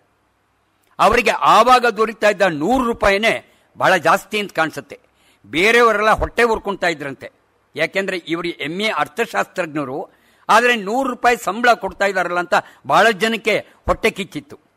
ಆ ಮುಂಬೈ ವಾಸ ಅಂತಕ್ಕಂಥ ಪ್ರಬಂಧದಲ್ಲಿ ಮುಂಬೈನ ಜೀವನ, ಅಲ್ಲಿನ ಎಲ್ಲ ವಿವರಗಳನ್ನು ಸೊಗಸಾಗಿ ಕೊಟ್ಟವರು ಅಂತಂದ್ರೆ ವಿ. ಸೀತಾರಾಮಯ್ಯನವರು. ಆದರೆ LLB ಮಾಡಬೇಕು ಅಂತಂದ್ರು ಅದಕ್ಕೊಂದು ಆಸೆ ಇತ್ತು, ಮಾಡಬೇಕು ಅನ್ನೋ ಛಲ ಇತ್ತು. ಆದರೆ ಏನು ಮಾಡೋಕ್ಕಾಗುತ್ತೆ, ವಿಧಿ ಬೇರೆ ಆಗಿತ್ತು. ಅನಾರೋಗ್ಯಕ್ಕೆ ತುತ್ತಾಗಿ ಮಲೇರಿಯಾ ಜ್ವರ ಬಂದು ವಾಪಸ್ ಬರಬೇಕಾಯ್ತು. ಡಾಕ್ಟರ್ ರಾಧಾಕೃಷ್ಣರವರು ಕೆಲಸ ಬಿಡಬೇಡ ಅಂತ ಹೇಳಿದ್ರು. ಪ್ರಾಯಶಃ ಆಗ ಡೆಪ್ಟಿ ಕಂಟ್ರೋಲ್ ಆಫ್ ಕರೆನ್ಸಿ ಒಳಗೆ ಗುಮಾಸ್ತರಾಗಿದ್ದ ವಿ.ಸಿ. ಅವರು ಅದರಲ್ಲೇ ಏನಾದರೂ ಮುಂದುವರೆದಿದ್ದರೆ ರಿಸರ್ವ್ ಬ್ಯಾಂಕ್ ಗವರ್ನರ್ ಆಗೋದ್ರಲ್ಲಿ ಸಂದೇಹವೇ ಇರಲಿಲ್ಲ. ಅಂಥ ಒಳ್ಳೆ ಪದವಿ ಏರ್ಬೋದಾಗಿತ್ತು. ಅವರಿಗಿದ್ದ ಒಂದು ಪ್ರಭಾವ, ಅವರಿಗಿದ್ದ ನಿಷ್ಠೆ, ಅರ್ಥಶಾಸ್ತ್ರದ ಬಗ್ಗೆ ಅವರ ತಿಳ್ಕೊಂಡ ತಿಳುವಳಿಕೆ ಇವೆಲ್ಲ ಬಹಳ ಇತ್ತು. ಆಗ ವಾಪಸ್ ಬರಲೇಬೇಕಾಯ್ತು. ಆಗ A.R. ಕೃಷ್ಣಶಾಸ್ತ್ರಿಗಳು, D.V. ಗುಂಡಪ್ಪನವರು ಬಲವಂತ ಮಾಡಿದ್ರು, ಅಲ್ಲಿ ರಾಜೀನಾಮೆ ಕೊಟ್ಟು ಕನ್ನಡದ ಕೆಲಸಕ್ಕೆ ಮುಂದುವರಿಸು ಅಂತ. ಇವರಿಗಿದ್ದ ವಿದ್ಯಾಭ್ಯಾಸದ ಆ ಪ್ರೌಢಿಮೆ, ಎಲ್ಲಕ್ಕಿಂತ ಹೆಚ್ಚಾಗಿ ಮೊದಲು ಶಾರದಾ ವಿಲಾಸ್ ಹೈಸ್ಕೂಲ್ನಲ್ಲಿ ಕೆಲಸ ಮಾಡ್ತಿದ್ದ ಆ ಒಂದು ಎಕ್ಸ್ಪೀರಿಯನ್ಸ್ ಇಂದ ಉಪಾಧ್ಯಾಯವಾಗಿ ಅವರು ಮುಂದುವರಿಸ್ಕೊಂಡೋದ್ರು. ಒಳ್ಳೆಯ ಸ್ನೇಹ ವರ್ಗವನ್ನು ಸಂಪಾದಿಸಿದ್ರು. ಒಂದೇನು ಅಂತಂದರೆ ಆಗ ಬರೆಯುವ ಹವ್ಯಾಸವನ್ನು ಮಾಡಿಕೊಂಡೇ ಬಂದರು. ಲೇಖನ, ಕವನ ಇವುಗಳನ್ನೆಲ್ಲ ಬರ್ಕೊಂಡು ಬಂದರು. ಮೈಸೂರು ವಿಶ್ವವಿದ್ಯಾಲಯದಲ್ಲಿ ಕನ್ನಡ ಬೋಧನೆ ಆಧುನಿಕಗೊಳಿಸಬೇಕು ಅಂತಕ್ಕಂಥ ಒಂದು ಯೋಜನೆಯನ್ನು 1928ರಲ್ಲಿ ಅದನ್ನು ಪ್ರಾರಂಭಿಸಿದ್ರು. ಆಗ ತೀನಂ ಶ್ರೀಕಂಠಯ್ಯನವ್ರನ್ನ ಮತ್ತು ವಿ ಸೀತಾರಾಮಯ್ಯನವ್ರನ್ನ ನೇಮಕ ಮಾಡಿಕೊಂಡ್ರು. ಮುಂದಿನ 27 ವರ್ಷ ವಿಶ್ವವಿದ್ಯಾಲಯದ ಸೇವೆ. ಕನ್ನಡವನ್ನು ಅಚ್ಚುಕಟ್ಟಾಗಿ ಇಂಗ್ಲೀಷ್ನಲ್ಲಿ ಪಾಠ ಮಾಡ್ತಾ ಇದ್ದವರು ಅಂತಂತೂ ಕೂಡ ಒಂದು ರೂಢಿ ಇತ್ತು ಆವಾಗ. ಬೆಂಗಳೂರಿನ ಇಂಟರ್ಮೀಡಿಯೇಟ್ ಕಾಲೇಜ್ನಲ್ಲಿ 15 ವರ್ಷ, ಮೈಸೂರು ಮಹಾರಾಜ ಕಾಲೇಜಿನಲ್ಲಿ 5 ವರ್ಷ, ಚಿಕ್ಕಮಗಳೂರು ಕಾಲೇಜಿನಲ್ಲಿ ಸೂಪರಿಂಟೆಂಡೆಂಟ್ ಆಗಿ 2 ವರ್ಷ, ಬೆಂಗಳೂರಿನಲ್ಲಿ ಕಡೆ ಒಳಗೆ 1955ರಲ್ಲಿ ಉಪಪ್ರಾಧ್ಯಾಪಕರಾಗಿಯೇ ನಿವೃತ್ತಿ ಹೊಂದಿದ್ರು. ಪ್ರಾಧ್ಯಾಪಕರ ಆ ಪ್ರಮೋಷನ್ ಅವರು ಕೊಡಲೇ ಇಲ್ಲ. ಆದರೆ ಒಂದೇನು ಅಂದರೆ ಅವರ ವಾಚನ ವೈಖರಿ ಕೇಳಬೇಕು, ಓದಬೇಕು. ಬಿ ಪಿ ರಾಧಾಕೃಷ್ಣ ಅವರು ಬರೀತಾರೆ, ವಿ ಸಿ ಅವ್ರ ಕ್ಲಾಸ್ಗೆ ಬಂತು ಅಂತಂದರೆ ಒಂದು ರೋಮಾಂಚನ ಅಂತ. ಯಾಕೆಂದರೆ ಯಾವುದೇ ಒಂದು ವಿಷಯವನ್ನು ಅಷ್ಟು ಸೊಗಸಾಗಿ ಪಾಠ ಮಾಡ್ತಾ ಇದ್ರು ಅಂತ. ಬರೀ ಕೇವಲ ಪುಸ್ತಕದಲ್ಲಿ ಇರ್ತಕ್ಕಂಥ ಬರೀ ಏನು ಹೇಳಬೇಕು ಅದಷ್ಟೇ ಅಲ್ಲ, ಜೀವನವನ್ನು ಹೇಗೆ ನಡೆಸಬೇಕು ಅನ್ನೋದ್ರ ಬಗ್ಗೆ ಅನೇಕ ವಿವರಗಳನ್ನು ಇಂಗ್ಲೀಷ್ನಲ್ಲಿ ಕೊಟ್ಟು ಕನ್ನಡದಲ್ಲೂ ಕೊಟ್ಟು ಪಾಠ ಮಾಡ್ತಾ ಇದ್ರು. ಅವರ ಕ್ಲಾಸ್ಗೆ ಬೇರೆಯವರೆಲ್ಲ ಬಂದು ಕೂತ್ಕೊಳ್ತಾ ಇದ್ರು ಅಂತ ಕೂಡ ಒಂದು ಕಂಪ್ಲೇಂಟ್ ಇತ್ತು. ಯಾಕೆ ಅಂತಂದರೆ ಅವರ ಪಾಠದ ವೈಖರಿ ಆಗಿತ್ತವರು. ಮತ್ತು ಇನ್ನೊಂದು ಅಂತಂದರೆ ಮುಖ್ಯವಾಗಿ ಒಂದು ನಿವೃತ್ತಿ ಆದಮೇಲೆ 1955ರಿಂದ 58 ತನಕ ಆಕಾಶವಾಣಿ ಒಳಗೆ ಪ್ರೊಡ್ಯೂಸರ್ ಸ್ಪೋಕನ್ ವರ್ಡ್ ಅಂತ ಒಂದು ಕಾರ್ಯಕ್ರಮಕ್ಕೆ ನಿಯೋಜಿತರಾದರು. ಡಾಕ್ಟರ್ ಎಚ್ ಕೆ ರಂಗನಾಥ್ ಬರೀತಾರೆ, ಅದು ಒಂಥರ ಬಂಗಾರದ ಘಟ್ಟ ಅಂತ ಹೇಳ್ಬೋದು ಅಂತ. ಯಾಕೆಂದರೆ ಅರ್ಥಪೂರ್ಣ ಕಾರ್ಯಕ್ರಮಗಳನ್ನು ನಿಯೋಜಿಸಿ ಅನೇಕ ಸಾಹಿತಿಗಳನ್ನು ಕರ್ಕೊಂಡು ಬಂದು ಒಂದು ಚರ್ಚಾ ಸ್ಪರ್ಧೆ ಆಗ್ಬೋದು, ಅಥವಾ ವೈಖರಿ ಆಗ್ಬೋದು, ಅಥವಾ ಬೇರೆ ಎಲ್ಲ ಕಾರ್ಯಕ್ರಮಗಳನ್ನು ಹಮ್ಮಿಕೊಂಡು ಸಾಹಿತ್ಯ ಗೋಷ್ಠಿ ಆಗ್ಬೋದು, ಇವನ್ನೆಲ್ಲ ಅಚ್ಚುಕಟ್ಟಾಗಿ ಮಾಡ್ತಾ ಇದ್ದವರು ಅಂತಂದರೆ ವಿ ಸೀತಾರಾಮಯ್ಯ. ಈ ವಿಷಯದಲ್ಲಿ ಒಂದು ಮಾತು ಹೇಳಿದ್ರೆ ತಪ್ಪಾಗಲಾರ್ದು. ಆಗ ಸರ್ ಸಿ ವಿ ರಾಮನ್ರವರ ಒಂದು ಕಾರ್ಯಕ್ರಮವನ್ನು ರೆಕಾರ್ಡ್ ಮಾಡಿದ್ರಂತೆ. ರೆಕಾರ್ಡ್ ಮಾಡಿದ್ಮೇಲೆ 2 ನಿಮಿಷ ಅವರ ಧ್ವನಿ ಸ್ವಲ್ಪ ಕಡಿಮೆ ಇತ್ತಂತೆ. ಆದರೆ ಡಾಕ್ಟರ್ ಸಿ ವಿ ರಾಮನ್ರವರಿಗೆ ಹೇಳೋರು ಯಾರು? ವಿ ಸಿ ಅವರು ಹೋಗಿ ಅವರನ್ನು ಭಿನ್ನವಿಸ್ಕೊಂಡ್ರಂತೆ. ನೋಡಿ, ಇಡೀ ನಿಮ್ಮ ಮಾತು ತುಂಬ ಚೆನ್ನಾಗಿ ಬಂದಿದೆ, ಆದರೆ 2 ನಿಮಿಷ ಯಾಕೋ ಸ್ವಲ್ಪ ಕಡಿಮೆ ಆಗಿದೆ, ತಾವು ನೋಡಿ ಅದನ್ನು ಕೇಳಿ, ನಿಮಗೆ ಇಷ್ಟ ಆದರೆ ಅದನ್ನು ಹಾಗೆ ಇಟ್ಕೊಳ್ತೀವಿ, ಇಷ್ಟ ಇಲ್ಲದೆ ಹೋದರೆ ಮತ್ತೆ ಮುಂದುವರಿಸ್ತೀವಿ ಅಂತ. ಆಗಿನ ಕಾಲದೆಲ್ಲ ಸ್ಪೂಲ್ ಬರ್ತಾ ಇತ್ತು ಅಷ್ಟೇ. 2 ನಿಮಿಷ ಕಟ್ ಮಾಡಿದ್ರೆ 2 ನಿಮಿಷಕ್ಕೆ ಮಾತ್ರನೇ ಅದನ್ನು ಸೇರಿಸ್ಬೋದಾಗಿತ್ತು. ಸರಿ, ಸಿ ವಿ ರಾಮನ್ರವರು ಹೇಳದಂತೆ ಎಸ್ ಐ ಅಗ್ರಿ ಅಂತ ಅಂದ್ಬಿಟ್ಟು ಕೊನೆಗೆ ಕೂತ್ಕೊಂಡ್ರಂತೆ. ಕಣ್ಣು ಮುಚ್ಕೊಂಡು ಆ 2 ನಿಮಿಷದ ಪ್ಯಾಸೇಜ್ ಏನು ಹೇಳಬೇಕೋ ಕಣ್ಣು ಮುಚ್ಕೊಂಡು ಅಚ್ಚುಕಟ್ಟಾಗಿ ಅದನ್ನೇ ಹೇಳ್ತಾ ಹೋದ್ರಂತೆ. 1 ನಿಮಿಷ 55 ಸೆಕೆಂಡ್ ಆಗಿದೆ, 56 ಸೆಕೆಂಡ್ ಬಂದ ತಕ್ಷಣ ಕಣ್ಣು ತೆಗೆದು ಕರೆಕ್ಟಾಗಿ ಅಲ್ಲಿಗೆ ನಿಲ್ಲಿಸ್ಕೊಂಡು ಹೋದ್ರಂತೆ. ಆ 2 ನಿಮಿಷದ ಗ್ಯಾಪ್ ಏನಿದೆಯಲ್ಲ ಅದನ್ನು ಮಾತ್ರ ಫಿಲಪ್ ಮಾಡಿದ್ರಂತೆ. ಅದು ಸಿ ವಿ ರಾಮನ್ರವರು. ಎಲ್ಲಕ್ಕಿಂತ ಹೆಚ್ಚಾಗಿ ಅವರೇ ಹೇಳೋರಂತೆ, ನಿಮ್ಮಂಥವ್ರು ನನಗೆ ಬೇಕು, ನಿಜಕ್ಕೂ ವಿ ಸಿ ಅವರಂಥವ್ರು ನನಗೆ ಬೇಕು ಅಂತ ಅಂದ್ಬಿಟ್ಟು ಹೇಳ್ತಾ ಇದ್ರಂತೆ. ಹೊಸ ಪ್ರಯೋಗಗಳನ್ನು ಬೇಕಾಷ್ಟು ಮಾಡ್ಕೊಂಬಂದರು. ಆಕಾಶವಾಣಿ ಒಳಗೆ ಹೊಸ ನಾಟಕಗಳನ್ನ ಬಂದರು, ಹೊಸ ನಾಟಕಗಳಿಗೆ ಉತ್ತೇಜನ ಕೊಟ್ಟರು. ಪ್ರಸಾರ ಮಾಧ್ಯಮದಲ್ಲಿ ಒಂದು ಹೊಸ ಆಯಾಮವನ್ನು ತಂದುಕೊಟ್ಟವರು ಅಂತಂದರೆ ವಿ ಸಿ ಅವರು. ಅನೇಕ ವಿದ್ವಾನ್ ಮಣಿಗಳನ್ನು ಕರೆಸಿದ್ರು. ಇದಾದಮೇಲೆ ಹೊನ್ನಾವರದ ಕಾಲೇಜ್ಗೆ ಹೊಸದಾಗೊಂದು ಪ್ರಾರಂಭ ಆಯಿತು, ಪ್ರೋಗ್ರೆಸಿವ್ ಕಾಲೇಜ್ ಅಂತ, ಹೊನ್ನಾವರ ಕಲೆ ವಿಜ್ಞಾನ ಕಾಲೇಜು ಅಂತ. 1964ನಲ್ಲಿ ಮೊಟ್ಟ ಮೊದಲೆಯ ಪ್ರಾಂಶುಪಾಲರಾಗಿ ಅಲ್ಲಿ ಕಾರ್ಯನಿರ್ವಹಿಸ್ತಾರೆ. 4 ವರ್ಷಗಳ ಕಾಲ ಇಡೀ ಕಾಲೇಜನ್ನು ಒಂದು ಉನ್ನತ ಮಟ್ಟಕ್ಕೆ ತಂದವರು ಅಂದರೆ ವಿ ಸೀತಾರಾಮಯ್ಯನವರು. ಆ ಸಹ್ಯಾದ್ರಿಯ ಮಾಲೆ, ಶರಾವತಿ, ಕಡಲ ತೀರ ಎಲ್ಲಕ್ಕಿಂತ ಹೆಚ್ಚಾಗಿ ಒಂದು ಸುಭದ್ರ ಬುನಾದಿಯನ್ನು ಕೊಟ್ಟು ಜನರ ವಿಶ್ವಾಸವನ್ನು ಮನ್ನಣೆಯನ್ನು ಗಳಿಸಿ ಬಂದರು. ಅನೇಕ ವಿದ್ವಾಂಸರ ಪರಿಚಯ ಆಯಿತು, ಪರಮಯ್ಯ ಹಾಸ್ಯಗಾರರ ಪರಿಚಯ ಆಯಿತು, ಊರಿನ ಭಾಗ್ಯ ದೊರೆಯಿತು. ಆಗ ಬರೋವಾಗ ಅವ್ರಿಗೊಂದು ಟೈಪ್ ರೈಟರ್ ಉಡುಗೊರೆಯಾಗಿ ಅವರು ಕೊಟ್ಟರಂತೆ. ಇದಾದಮೇಲೆ ಅವರ ಅನೇಕ ಜೀವನದ ಅನುಭವಗಳನ್ನು ಸಂಯುಕ್ತ ಕರ್ನಾಟಕದ ಸುರೇಂದ್ರ ದಾನಿಯವರು 1969 ಮಾರ್ಚಿಂದ ಡಿಸೆಂಬರ್ ತನಕ ಪ್ರತಿ ವಾರ ಕೂಡ ಅದನ್ನು ಪ್ರಕಟಿಸಿದ್ರು. ಬಿ ಸಿ ಅವರಿಗೆ ಮದುವೆ ಆಗಿದ್ದು ನನಗೆ ಅವರು ಚಿಕ್ಕ ತಾತ ಆಗಬೇಕು, ನಮ್ಮ ತಾಯಿಯವರ ಚಿಕ್ಕಪ್ಪ. ಹೇಗೆ ಅಂದರೆ ಬಿ ಸಿ ಅವರು ಮದುವೆ ಆಗಿದ್ದು ನಾನು ಹುಟ್ಟಿ ಬೆಳೆದ ಬೆಂಗಳೂರು ಜಿಲ್ಲೆಯ ದೇವನಹಳ್ಳಿ ತಾಲೂಕಿನ ವಿಜಯಪುರದ ನಮ್ಮ ಮನೆಯೊಳಗೆ ಬಿ ಸಿ ಅವರು ಮದುವೆ ಆಗಿದ್ದು. ನಮ್ಮ ತಾಯಿಯವರ ತಂಗಿನೇ ವಿ ಸಿ ಅವರ ಹೆಂಡತಿ. ಅವರನ್ನು ಸಾವಿತ್ರಮ್ಮ ಅಂತ ಕರೀತಾ ಇದ್ರು, ವಿ ಸಿ ಅವರು ಸರೋಜಮ್ಮ ಅಂತ ಕೂಡ ಅದನ್ನ ಕರೀತಾ ಇದ್ರು. ಆ ಮದುವೆಗೆ ಟಿ ಎಸ್ ವೆಂಕಣ್ಣಯ್ಯನವರು, ಎ ಆರ್ ಕೃಷ್ಣಶಾಸ್ತ್ರಿಗಳು ಬಂದಿದ್ರಂತೆ. ಎಲ್ಲಕ್ಕಿಂತ ಹೆಚ್ಚಾಗಿ ಬೆಳ್ಳಾವೆ ವೆಂಕಟನಾರಾಯಣಪ್ಪನವರು ಅವರನ್ನು ಮದುವೆ ಆದಮೇಲೆ ಗಂಡ ಹೆಂಡತಿನ ಮನೆಗೆ ಕರೆಸ್ಕೊಂಡು ಹರಸಿದ್ರಂತೆ. ಶ್ರೀನಿವಾಸ ಮೂರ್ತಿಗಳು ಕೂಡ ಬಂದಿದ್ರಂತೆ, ಎಂ ಆರ್ ಶ್ರೀನಿವಾಸ ಮೂರ್ತಿಯವರು. ಬಿ ಸಿ ಅವರಿಗೆ 4 ಗಂಡು ಮಕ್ಕಳು, 3 ಜನ ಹೆಣ್ಣು ಮಕ್ಕಳಿದ್ರು. ಈಗ ಇರ್ತಕ್ಕಂಥವರು ಕೇವಲ ಒಬ್ಬ ಗಂಡು ಮಗ ಇವತ್ತು ಬಂದಿದ್ದಾರೆ, ಸತ್ಯನಾರಾಯಣ ಅಂತನ್ಬಿಟ್ಟು. ಅವರ ಮೊಮ್ಮಗನೂ ಬಂದಿಯಾನೆ. ಇರ್ತಕ್ಕಂಥವ್ರು 2 ಹೆಣ್ಣು ಮಕ್ಕಳಿದ್ದಾರೆ. 50 ವರ್ಷಗಳ ದಾಂಪತ್ಯವನ್ನು ನಡೆಸಿದವರು ಅಂದರೆ ವಿ ಸಿ ಅವರು. 1974ರಲ್ಲಿ ಒಂದು ದೊಡ್ಡ ಕಾರ್ಯಕ್ರಮವನ್ನು ಟೌನ್ ಹಾಲ್ನಲ್ಲಿ ಆಯೋಜಿಸಿದ್ರು. ಅದರ ವಿಧಿ ಅವತ್ತೇನೆ ಅವರ ಪತ್ನಿ ವಿಯೋಗ ಆಯಿತು. ಬಹಳ ಬೇಜಾರಾಗುತ್ತೆ ನಿಜಕ್ಕೂ, ಇಂಥ ವ್ಯಕ್ತಿಗೆ ಹೀಗೆ ಆಗಬೇಕಂತ.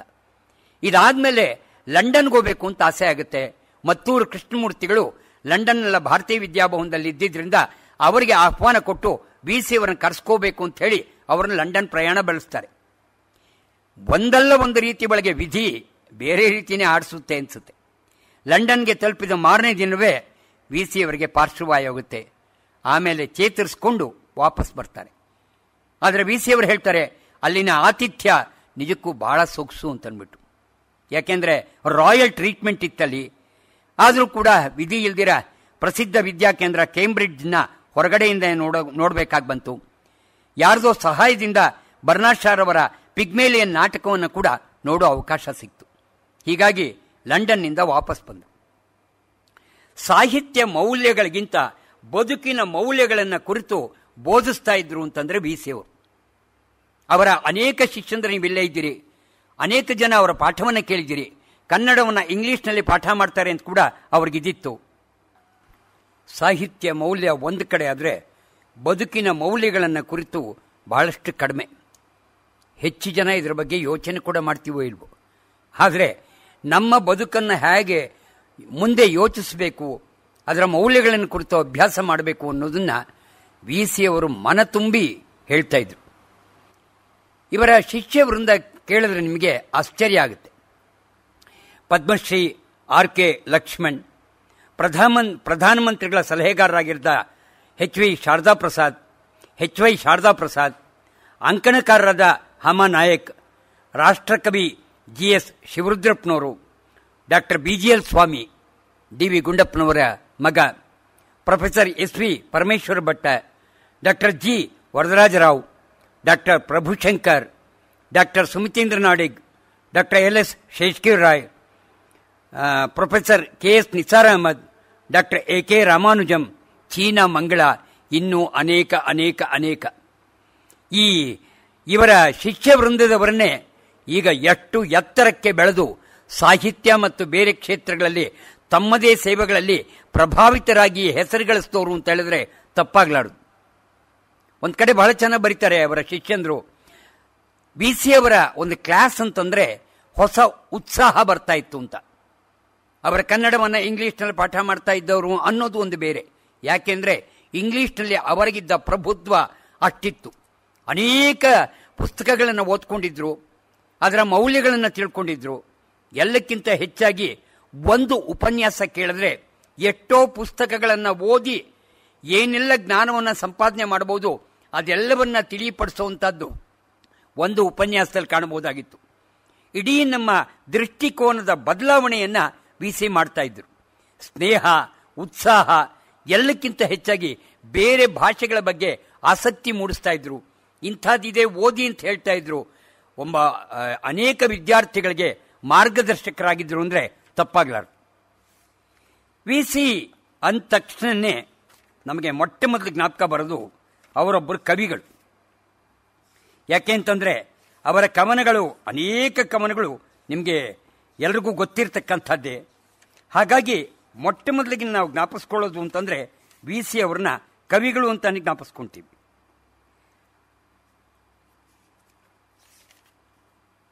ಅವರಿಗಾಗಲೇ 7 ಕವನ ಸಂಕಲನಗಳನ್ನು ಹೊರತಂದಿದ್ದಾರೆ. ಅವರ ಚೊಚ್ಚಲ ಕವನ 1931ರಲ್ಲಿ ಪ್ರಬುದ್ಧ ಕರ್ನಾಟಕದಲ್ಲಿ ಪ್ರಕಟಣೆ ಆಗಿತ್ತು. ಅವರ ಅನೇಕ ಕವನಗಳಲ್ಲಿ ಪ್ರೀತಿ, ವಿಶ್ವಾಸ, ಗೌರವ, ಭಾರತ ದೇಶದ ಬಗ್ಗೆ, ಕನ್ನಡ ನಾಡಿನ ಬಗ್ಗೆ ಅನೇಕ ವಿಚಾರಗಳನ್ನು ಅವರು ಹೇಳ್ಕೊಂಡ್ಬರ್ತಾರೆ. ಅವರ ಗೀತೆಗಳು 67 ಕವನಗಳನ್ನು ಒಳಗೊಂಡಿರ್ತಕ್ಕಂಥ ಒಂದು ಕವನ ಸಂಕಲನ. ದೇಶಾಭಿಮಾನ, ಪ್ರಕೃತಿ ಮಾತೆ, ಭಕ್ತಿ, ಧರ್ಮ, ಪ್ರೀತಿ, ನಿರ್ಮಲವಾದ ಮನಸ್ಸಿನ ಕವಿತೆಗಳನ್ನು ಇಲ್ಲಿ ಕಾಣಬಹುದು. ಇವರ ಅನೇಕ ಕವನಗಳಲ್ಲಿ ನಾವು ನೆನೆಸ್ಕೊಳ್ಳೋದಾದರೆ ಸ್ನೇಹ, ಕಾರಂಜಿ ಕೆರೆ ದಾರಿ, ಕಾಣಿಕೆ, ಕೋಗಿಲೆ, ಮಧುಮಾಸ, ಉಂಗುರ ರವಕೇಳಿ, ಯಾನ, ಕಸ್ಮೈ ದೇವಾಯ, ಆಪ್ತರಾಗಿದ್ದ ಡಿ.ವಿ. ಗುಂಡಪ್ಪನವ್ರ ಬಗ್ಗೆ, ಮಾಸ್ತಿಯವರ, BMಶ್ರೀಯವರ ಪ್ರಭಾವವನ್ನು ನಾವು ಇವರ ಕವಿತೆಗಳಲ್ಲಿ ಕಾಣಬಹುದು. ನಂದಲಾಲ್ ಬಸು ಮತ್ತು ಕೆ. ವೆಂಕಟಪ್ಪನವರ ಕಲಾಕೃತಿಗಳ ಪಡಿಯಚ್ಚನ್ನು ಸುಂದರವಾಗಿ ಮೂಡಿಬಂದಿದೆ ಅವರ ಕವನಗಳಲ್ಲಿ, ಅಥವಾ ಎಲ್ಲಕ್ಕಿಂತ ಹೆಚ್ಚಿಗೆ ಅವರ ಕವನ ಸಂಕಲನ ಮೊಟ್ಟ ಮೊದಲ ಪೇಜ್ನಲ್ಲಿ ಕಾಣಬಹುದು. ಕೆ. ವೆಂಕಟಪ್ಪನವರ ಅನೇಕ ಕಲಾಕೃತಿಗಳನ್ನು ಅವರು ಪಡಿಯಚ್ಚು ಮಾಡಿದ್ದಾರೆ. ದೀಪಗಳು ಇನ್ನೊಂದು ಕವನ ಸಂಕಲನ. ಇದರಲ್ಲಿ 16 ಕವಿತೆಗಳಿವೆ. ಪ್ರಾರ್ಥನೆ, ಮೃಗಶಾಲೆಯ ಸಿಂಹಗಳು, ಲಾಲ್ಬಾಗ್, ಹರಸು, ತಾಯಿ, ವಿಶ್ವಾಸ, ಅಭಿಹಿ, ಮನೆ ತುಂಬಿಸುವುದು, ದೀಪಗಳು, ಮಡದಿ, ಹೂಕೊಳ್ಳಿ ಇಂಥ ಸುಂದರ ಗೀತೆಗಳು ನಾವು ದೀಪಗಳು ಕವನ ಸಂಕಲನದಲ್ಲಿ ಕಾಣಬಹುದು. ಇನ್ನೊಂದು ಬಹಳ ಒಳ್ಳೆಯ ಕವನ ಸಂಕಲನ ಅಂದರೆ ದ್ರಾಕ್ಷಿ ದಾಳಿಂಬೆ. 40 ಕವನಗಳನ್ನು ಹೊಂದಿರತಕ್ಕಂಥದ್ದು. ಕಾವ್ಯ ಸೃಷ್ಟಿಯ ಸುಗ್ಗಿಯನ್ನು ನಾವು ಕಾಣಬಹುದು. ಗಡಿದಾಟು, ಭಾಗ್ಯತಾರೆ, ಕನ್ನಡ ನಾಡು, ತಂದೆ ಹರಕೆ, ತಾಯಿ ಬಯಕೆ, ಸಪ್ತಪದಿ, ಶತಂ ಜೀವೇಮ ಶರದಃ ಇಂತಹ ಅತ್ಯುತ್ತಮ ಕವನಗಳನ್ನು ನಾವು ಇದರಲ್ಲಿ ಕಾಣಬಹುದು. ಇನ್ನೊಂದು ಅಂದರೆ ಹೆಜ್ಜೆಪಾಡು. ಇದರಲ್ಲಿ ಗಾಂಧೀಜಿ, ಮಹಾಪುರುಷ, ಕೈಮುಗಿದ ಗಾಂಧೀಜಿ, ಬಾಳ ಹೆದ್ದಾರಿ, ವಿವೇಕಾನಂದ, ಯಮಶ್ರೀ, DVG, ಪುರಂದರದಾಸರ ಬಗ್ಗೆ ಕವಿತೆಗಳಿವೆ. ಅರಳು ಬರಲು ಕೇಂದ್ರ ಸಾಹಿತ್ಯ ಅಕಾಡೆಮಿಯ ಪ್ರಶಸ್ತಿಯನ್ನು ಗಳಿಸಿಕೊಂಡಿರತಕ್ಕಂಥ ಕವನ ಸಂಕಲನ. ನವೋದಯ ಸಂದರ್ಭದಲ್ಲಿ ಬರೆದ ಕವಿತೆ. ಬಾಳು, ಗರಗಸ, ಬಾಮಗು, ಬೆಳಕು, ಗಾಳಿ, ತಂಗಿ ಹೀಗೆ ಅನೇಕ ಕವನಗಳನ್ನು ನಾವಿಲ್ಲಿ ಕಾಣಬಹುದು. ಅವರ 7ನೇ ಕವನ ಸಂಕಲನ ಅಂತಂದರೆ ಹಗಲು ಇರಳು. ಅಂತರ್ಮುಖಿ, ಮನಸ್ಸೊಂದರ ಹೆಣ್ಣಿನ ಚಿತ್ರಣವನ್ನು ಇಲ್ಲಿ ಬರ್ಕೊಂಡು ಹೋಗ್ತಾರೆ. ಪತ್ನಿ ವಿಯೋಗ, ಲಂಡನ್ ಯಾತ್ರೆ, ಭರವಸೆ, ಉಳಿವುದೇನು. ಒಟ್ಟಾರೆ ಈ ಎಲ್ಲ ಕವನಗಳನ್ನು ನೋಡಿದಾಗ VC ಅವರ ಬದುಕಿನ ಬಗೆಗೆ ಪ್ರೀತಿ, ಕೃತಜ್ಞತೆ ಇವನ್ನ ಉಕ್ಕಿಸುವಂಥ ಕವಿ VC ಅವರು. ಬಾಳು ಮರುಭೂಮಿ ಕಂಡಾಗಲಂತೂ ತಂಪೆರೆಯುವ ಕವನಗಳು ಇಲ್ಲಿದೆ. ವಾಸುದೇವಾಚಾರ್ಯರ ಬಳಿ ಕೆಲ ಕಾಲ ಸಂಗೀತ ಈಗಾಗಲೇ ಅಭ್ಯಾಸ ಮಾಡಿದ್ದಾರೆ ಅಂತ ಹೇಳಿದೆ. ಹಾಗಾಗಿ ಈ ಹಾಡಿಗೆ ಇದೇ ರಾಗ ಇದ್ರೆ ಚೆನ್ನ ಅಂತ ಹೇಳ್ತಾ ಇದ್ರು.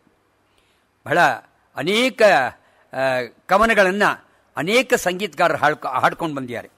ಅವರ ಒಂದಷ್ಟು ಕವನಗಳನ್ನು ನೋಡಿದ್ರೆ ನಿಮಗೆ ಖುಷಿ ಅನಿಸುತ್ತೆ, ಮತ್ತೆ ನೆನಪಿಸ್ಕೋಬಹುದು. ಅವರ ಬಹಳ ಸೊಗಸಾದ ಕವನ ಅಂತಂದರೆ ಮನೆ ತುಂಬಿಸುವುದು.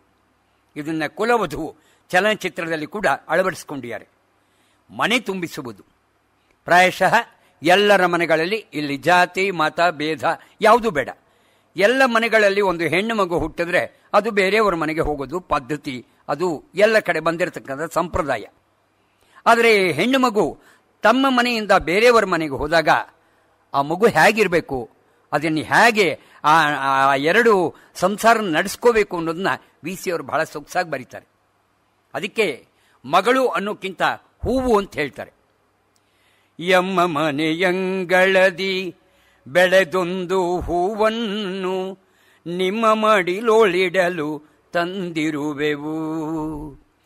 ಎಮ್ಮ ಮನೆಯಂಗಳದಿ ಬೆಳೆದೊಂದು ಹೂವನ್ನು ನಿಮ್ಮ ಮಡಿಲೊಳಗಿಡಲು ತಂದಿರುವೆವು. ಕೊಳ್ಳಿರಿ ಮಗುವನ್ನು ಎಮ್ಮ ಮನೆ ಬೆಳಕನ್ನು ನಿಮ್ಮ ಮನೆಯನ್ನು ತುಂಬಲು ಒಪ್ಪಿಸುವೆವು. ಎಮ್ಮ ಮನೆಯಂಗಳದಿ ನಿಮಗಿವಳು ನೀಡುತ್ತಿಹ ಹಾಲು ಹಣ್ಣುಗಳ ಸವಿ, ಎಂದೆಂದು ಅವಳ ನಡೆ ನಿಮ್ಮ ಪರವಾಗಿ. ನಮ್ಮ ಕುಲ ಮನೆಗಳಿಗೆ ಹೊರಗಾಗಿ ಬಂದಿಹಳು, ನಿಮ್ಮ ಕುಲವನ್ನು ಬೆಳೆಸೆ ಬಂದಿರುವಳು ಎಮ್ಮ ಮನೆಯಂಗಳದಿ. ಹೆತ್ತವರ ಮನೆಗಿಂದು ಹೊರಗಾದೆ ನೀ ಮಗಳೇ, ಈ ಮನೆಯೇ ಇವರೇ ನಿನ್ನವರು ಮುಂದೆ. ಇವರೇ ತಾಯಿಗಳು ಸಖರು ಭಾಗ್ಯವನ್ನು ಬೆಳೆಸುವರು, ಇವರ ದೇವರೇ ನಿನ್ನ ದೇವರುಗಳು. ಕಡೆ ಬೆಳಗ್ಗೆ ಬರೀತಾರೆ. ಎಷ್ಟು ಚೆನ್ನಾಗಿ ಬರೀತಾರೆ ಅಂದರೆ, ನಿಲ್ಲು ಕಣ್ಣೊರಸಿಕೊಳ್ಳ್ ನಿಲ್ಲು ತಾಯಿ ಹೋಗುವೆವು, ತಾಯ್ವೀರ ತಂದೆಯಿರ ಕೊಳ್ಳಿರಿವಳ. ನಿಲ್ಲು ಕಣ್ಣೊರಸಿಕೊಳ್ಳ್ ನಿಲ್ಲು ತಾಯಿ ಹೋಗುವೆವು, ತಾಯ್ವೀರ ತಂದೆಯಿರ ಕೊಳ್ಳಿರಿವಳ. ಎರಡು ಮನೆಗಳ ಹೆಸರು ಖ್ಯಾತಿಗಳು ಉಳಿವಂತೆ, ತುಂಬಿದ ಆಯುಷ್ಯದಲ್ಲಿ ಬಾಳಿ ಬದುಕು. ಎಮ್ಮ ಮನೆಯಂಗಳದಿ ಬೆಳೆದೊಂದು ಹೂವನ್ನು ನಿಮ್ಮ ಮಡಿಲೊಳಗಿಡಲು ತಂದಿರುವೆವು. ಪ್ರಾಯಶಃ ಅನೇಕ ಮನೆಗಳಲ್ಲಿ ನೋಡಿರ್ಬೋದು, ಹೆಣ್ಣೊಪ್ಪಿಸ್ಕೊಡುವಾಗ ಈ ಹಾಡನ್ನು ಅನೇಕ ಜನ ಕೂತ್ಕೊಂಡು ಹೇಳ್ತಾ ಇದ್ರು. ಅದಕ್ಕೆ ಒಂದು ದೊಡ್ಡ ಪಾರ್ಟಿನೇ ಇರೋದು ಅಂತ ಕಾಣಿಸುತ್ತೆ. ಆದರೆ ಕಣ್ಣೀರು ಹಾಕೋದಿರಲಿ, ಆ ಹೆಣ್ಣಿನ ನೋವನ್ನು ಅವ್ರು ಹೇಳ್ತಾರೆ. ಎರಡು ಮನೆಗಳ ಹೆಸರು ಖ್ಯಾತಿಗಳು ಉಳಿಯುವಂತೆ, ತುಂಬಿದ ಆಯುಷ್ಯದಲ್ಲಿ ಬಾಳು ಬದುಕು. ಬೇರೆಯವ್ರ ಮನೆಗೆ ಹೋದಾಗ ಇವರ ದೇವರುಗಳು ಬೇರೆ ಆಗುತ್ತೆ, ಗೋತ್ರ ಬೇರೆ ಆಗುತ್ತೆ, ಏನೆಲ್ಲ ಆಗುತ್ತೆ. ಆದರೆ ಎರಡು ಮನೆಗಳ ಹೆಸರನ್ನ ಖ್ಯಾತಿಗಳು ಉಳಿಯುವಂತೆ, ತುಂಬಿದ ಆಯುಷ್ಯದಲ್ಲಿ ಬಾಳಿ ಬದುಕು ಅಂತಾರೆ. ಇದು ಎಷ್ಟೇ ವರ್ಷಗಳಾದರೂ ಕೂಡ ಇವತ್ತೂ ಕೂಡ ಅದನ್ನು ನಾವು ಕಣ್ಣಾರೆ ಕಾಣ್ತಾ ಇದ್ದೀವಿ. ಪ್ರಾಯಶಃ ಇದನ್ನು ಸರಿಯಾಗಿ ಅರ್ಥ ಮಾಡಿಕೊಂಡ್ರೆ ಅನೇಕ ಡೈವರ್ಸ್ಗಳು ಕಡಿಮೆ ಆಗುತ್ತೆ ಅಂತ ಕಾಣಿಸುತ್ತೆ. ಈಗಿನ ಕಾಲದಲ್ಲಿ ಯಾರು ಯಾವುದಕ್ಕೂ ಅರ್ಥ ಮಾಡ್ಕೊಳ್ತೀರಾ, ನಾವು ತಂದುಕೊಟ್ಟ ಕೆಲವಾರು ಯಾವುದೋ ಒಂದು ಕ್ಷುಲ್ಲಕ ಕಾರಣದಿಂದ ಬೇರ್ಪಡ್ತಾ ಇದ್ದಾರೆ. ನಿಜವಾಗ್ಲೂ ಈ ವಿ.ಸಿ. ಅವರ ಕವನವನ್ನು ಅರ್ಥ ಮಾಡಿಕೊಂಡ್ರೆ ನಮ್ಮ ಬಾಳು ನಿಜಕ್ಕೂ ಸೊಗಸಾಗುತ್ತೆ ಅನ್ನೋದರಲ್ಲಿ ತಪ್ಪಿಲ್ಲ. ಟಿ.ಎಸ್. ವೆಂಕಣ್ಣಯ್ಯನವರು, ಎ.ಆರ್. ಕೃಷ್ಣಶಾಸ್ತ್ರಿಗಳು, ಕೆ.ವಿ. ಅಯ್ಯರ್ ಅವರು, ಕಾರಂತರು ಇವರೆಲ್ಲ ಬಹಳ ದೊಡ್ಡ ಸ್ನೇಹ ವರ್ಗ ಇತ್ತು. ಅದಕ್ಕೆ ವಿ.ಸಿ. ಅವರು ಬರೀತಾರೆ, ಸ್ವರ್ಗದೊಳಗೀ ಸ್ನೇಹ ದೊರವಿದೇನು, ಇಲ್ಲದಿರೆ ನನಗಿಲ್ಲೇ 100 ಜನ್ಮಗಳಿರಲಿ. ಬಹಳ ದೊಡ್ಡ ಸ್ನೇಹವನ್ನು ಸಂಪಾದಿಸಿದವರು. ವಿ.ಸಿ. ಅವರ ಸ್ನೇಹವನ್ನೇ ಒಂದು ದೊಡ್ಡ ಪಟ್ಟಿ ಮಾಡಬಹುದು, ಅಷ್ಟಿದ್ದಾರೆ. ಎಲ್ಲಕ್ಕಿಂತ ಹೆಚ್ಚಾಗಿ ವಿಶ್ವಾಸ. ಮಾನವನೆತ್ತರ ಆಗಸದೇರಿಗೆ ಏರುವವರೆಗೂ ಏರೇವು, ಮಾನವ ಹೃದಯಕ್ಕೆ ವಿಶ್ವವಿಶಾಲತೆ ಹಾಯುವವರೆಗೂ ಹಾದೇವು. ಮುಂದೆ ಬರ್ಕೊಂತ ಶತಮಾನವು ತಾವೊಪ್ಪುವ ತೆರ ನವವಿಶ್ವಾಸವು ತೊಟ್ಟಾವು, ಹಿರಿಮೆಯ ಚಿಲುವಿನ ಕನಸನ್ನು ರೂಢಿಸಿ ಪ್ರೇಮವ ಶ್ರೇಯವ ನೆಟ್ಟಾವು. ಅದರ ಕಡೇ ಸ್ಟ್ಯಾನ್ಸ ನಿಜವಾಗ್ಲೂ ಬಹಳ ಸೊಗಸಾಗಿ ಬರೀತಾರೆ. ಇಹದಲ್ಲಿ ಒಪ್ಪದ ಆಗದ ಪರವನು ಬಯಕೆಯ ಕರೆವುದೇ ಕೈಚಾಚಿ, ಬಾಳನು ಶೋಧಿಸಿ ಶುಚಿಯನ್ನು ಬೆಳೆದರೆ ಇಹವೇ ಅರಳದೆ ಪರವಾಗಿ. ಬಾಳನು ಶೋಧಿಸಿ ಶುಚಿಯನ್ನು ಬೆಳೆದರೆ ಇಹವೇ ಅರಳದೆ ಪರವಾಗಿ. ಪ್ರಾಯಶಃ ಲಾಲ್ಬಾಗ್ಗೆ ಪ್ರತಿದಿನ ಹೋಗ್ತಾ ಇದ್ರು ವಿ.ಸಿ. ಅವರು. ಬಲಗಡೆಗೆ ಮೋಟ್ಗಾನಹಳ್ಳಿ ಸುಬ್ರಹ್ಮಣ್ಯ ಶಾಸ್ತ್ರಿಗಳು, ಎಡಗಡೆ ಕೆ.ಎಸ್. ನರಸಿಂಹಸ್ವಾಮಿಯವರು. ಚಾಮರಾಜಪೇಟೆಯಿಂದ ಹೊರಟು ಕನ್ನಡ ಸಾಹಿತ್ಯ ಪರಿಷತ್ ಮೂಲಕ ಬಂದು ಲಾಲ್ಬಾಗ್ ನೋಡಿಕೊಂಡು ಆಮೇಲೆ MTRನಲ್ಲಿ ದೋಸೆ ತಿನ್ಕೊಂಡು ಅದರ ದುಡ್ಡು ಇವರೇ ಕೊಟ್ಟು ಹೋಗೋದು ಒಂದು ಪದ್ಧತಿ ಆಗಿತ್ತು. ಲಾಲ್ಬಾಗ್ ಎಷ್ಟು ಚೆನ್ನಾಗಿ ಬರೀತಾರೆ. ಕೆಂಪು ಹೂ ಸಾಲ್ಮರನ ದಾರಿಯಲ್ಲಿ ನಡೆದು ಕೆಂಪು ತೋಟಕ್ಕೆ ಬನ್ನಿ ವಿಶ್ರಾಂತಿಗೆ, ಒಮ್ಮೆಗೆ ಕಾಣುವವು ಬಿಳಿ ಹಸುರು ಕೆಂಪುಗಳು, ಕಣ್ಣ ರಂಜಿಸಿಕೊಳ್ಳುವ ಎಲ್ಲ ರಂಗುಗಳು.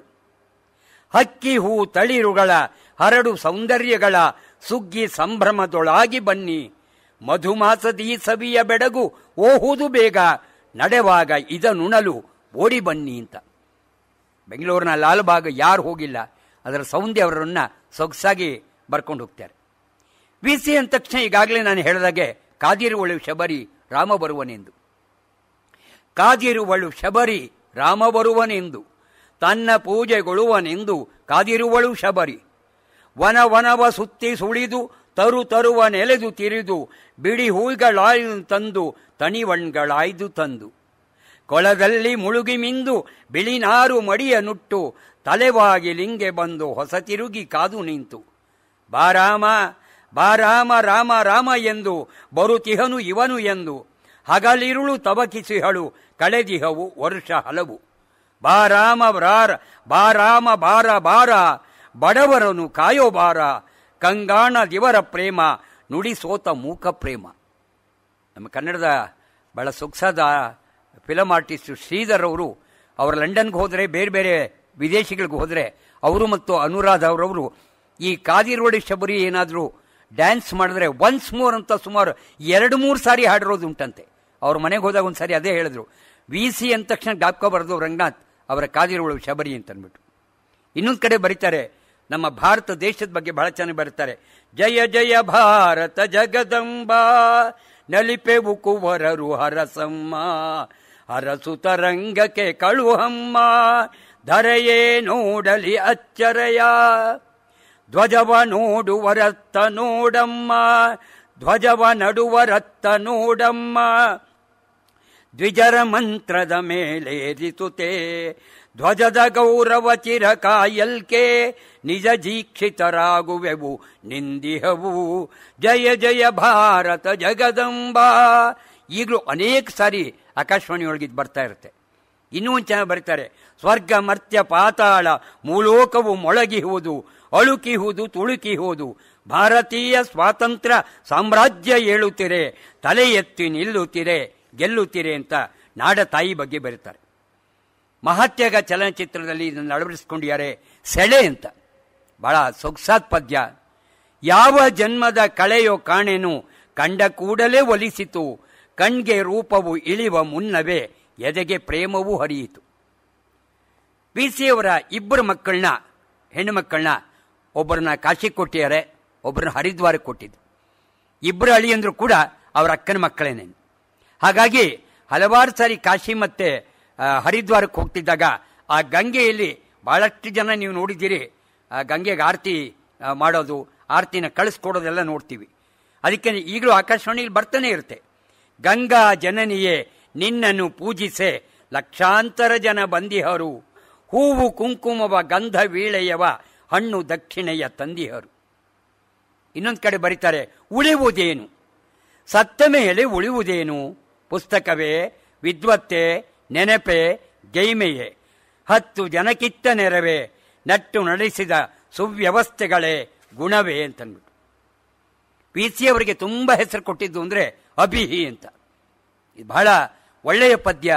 ಹಲವಾರು ಜನ ಅನೇಕ ರೀತಿ ಒಳಗೆ ವಿಶ್ಲೇಷಣೆ ಮಾಡಿದ್ದಾರೆ.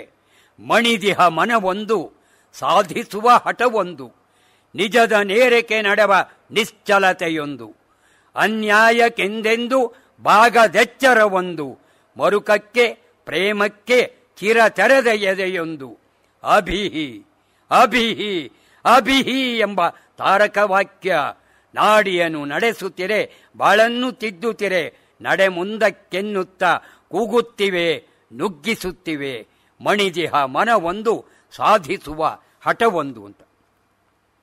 ಶಿವರಾಮ್ ಕಾರಂತರಿಗೂ VC ಅವರಿಗೆ 40 ವರ್ಷಗಳ ಬಹಳ ಸುದೀರ್ಘ ಸ್ನೇಹ.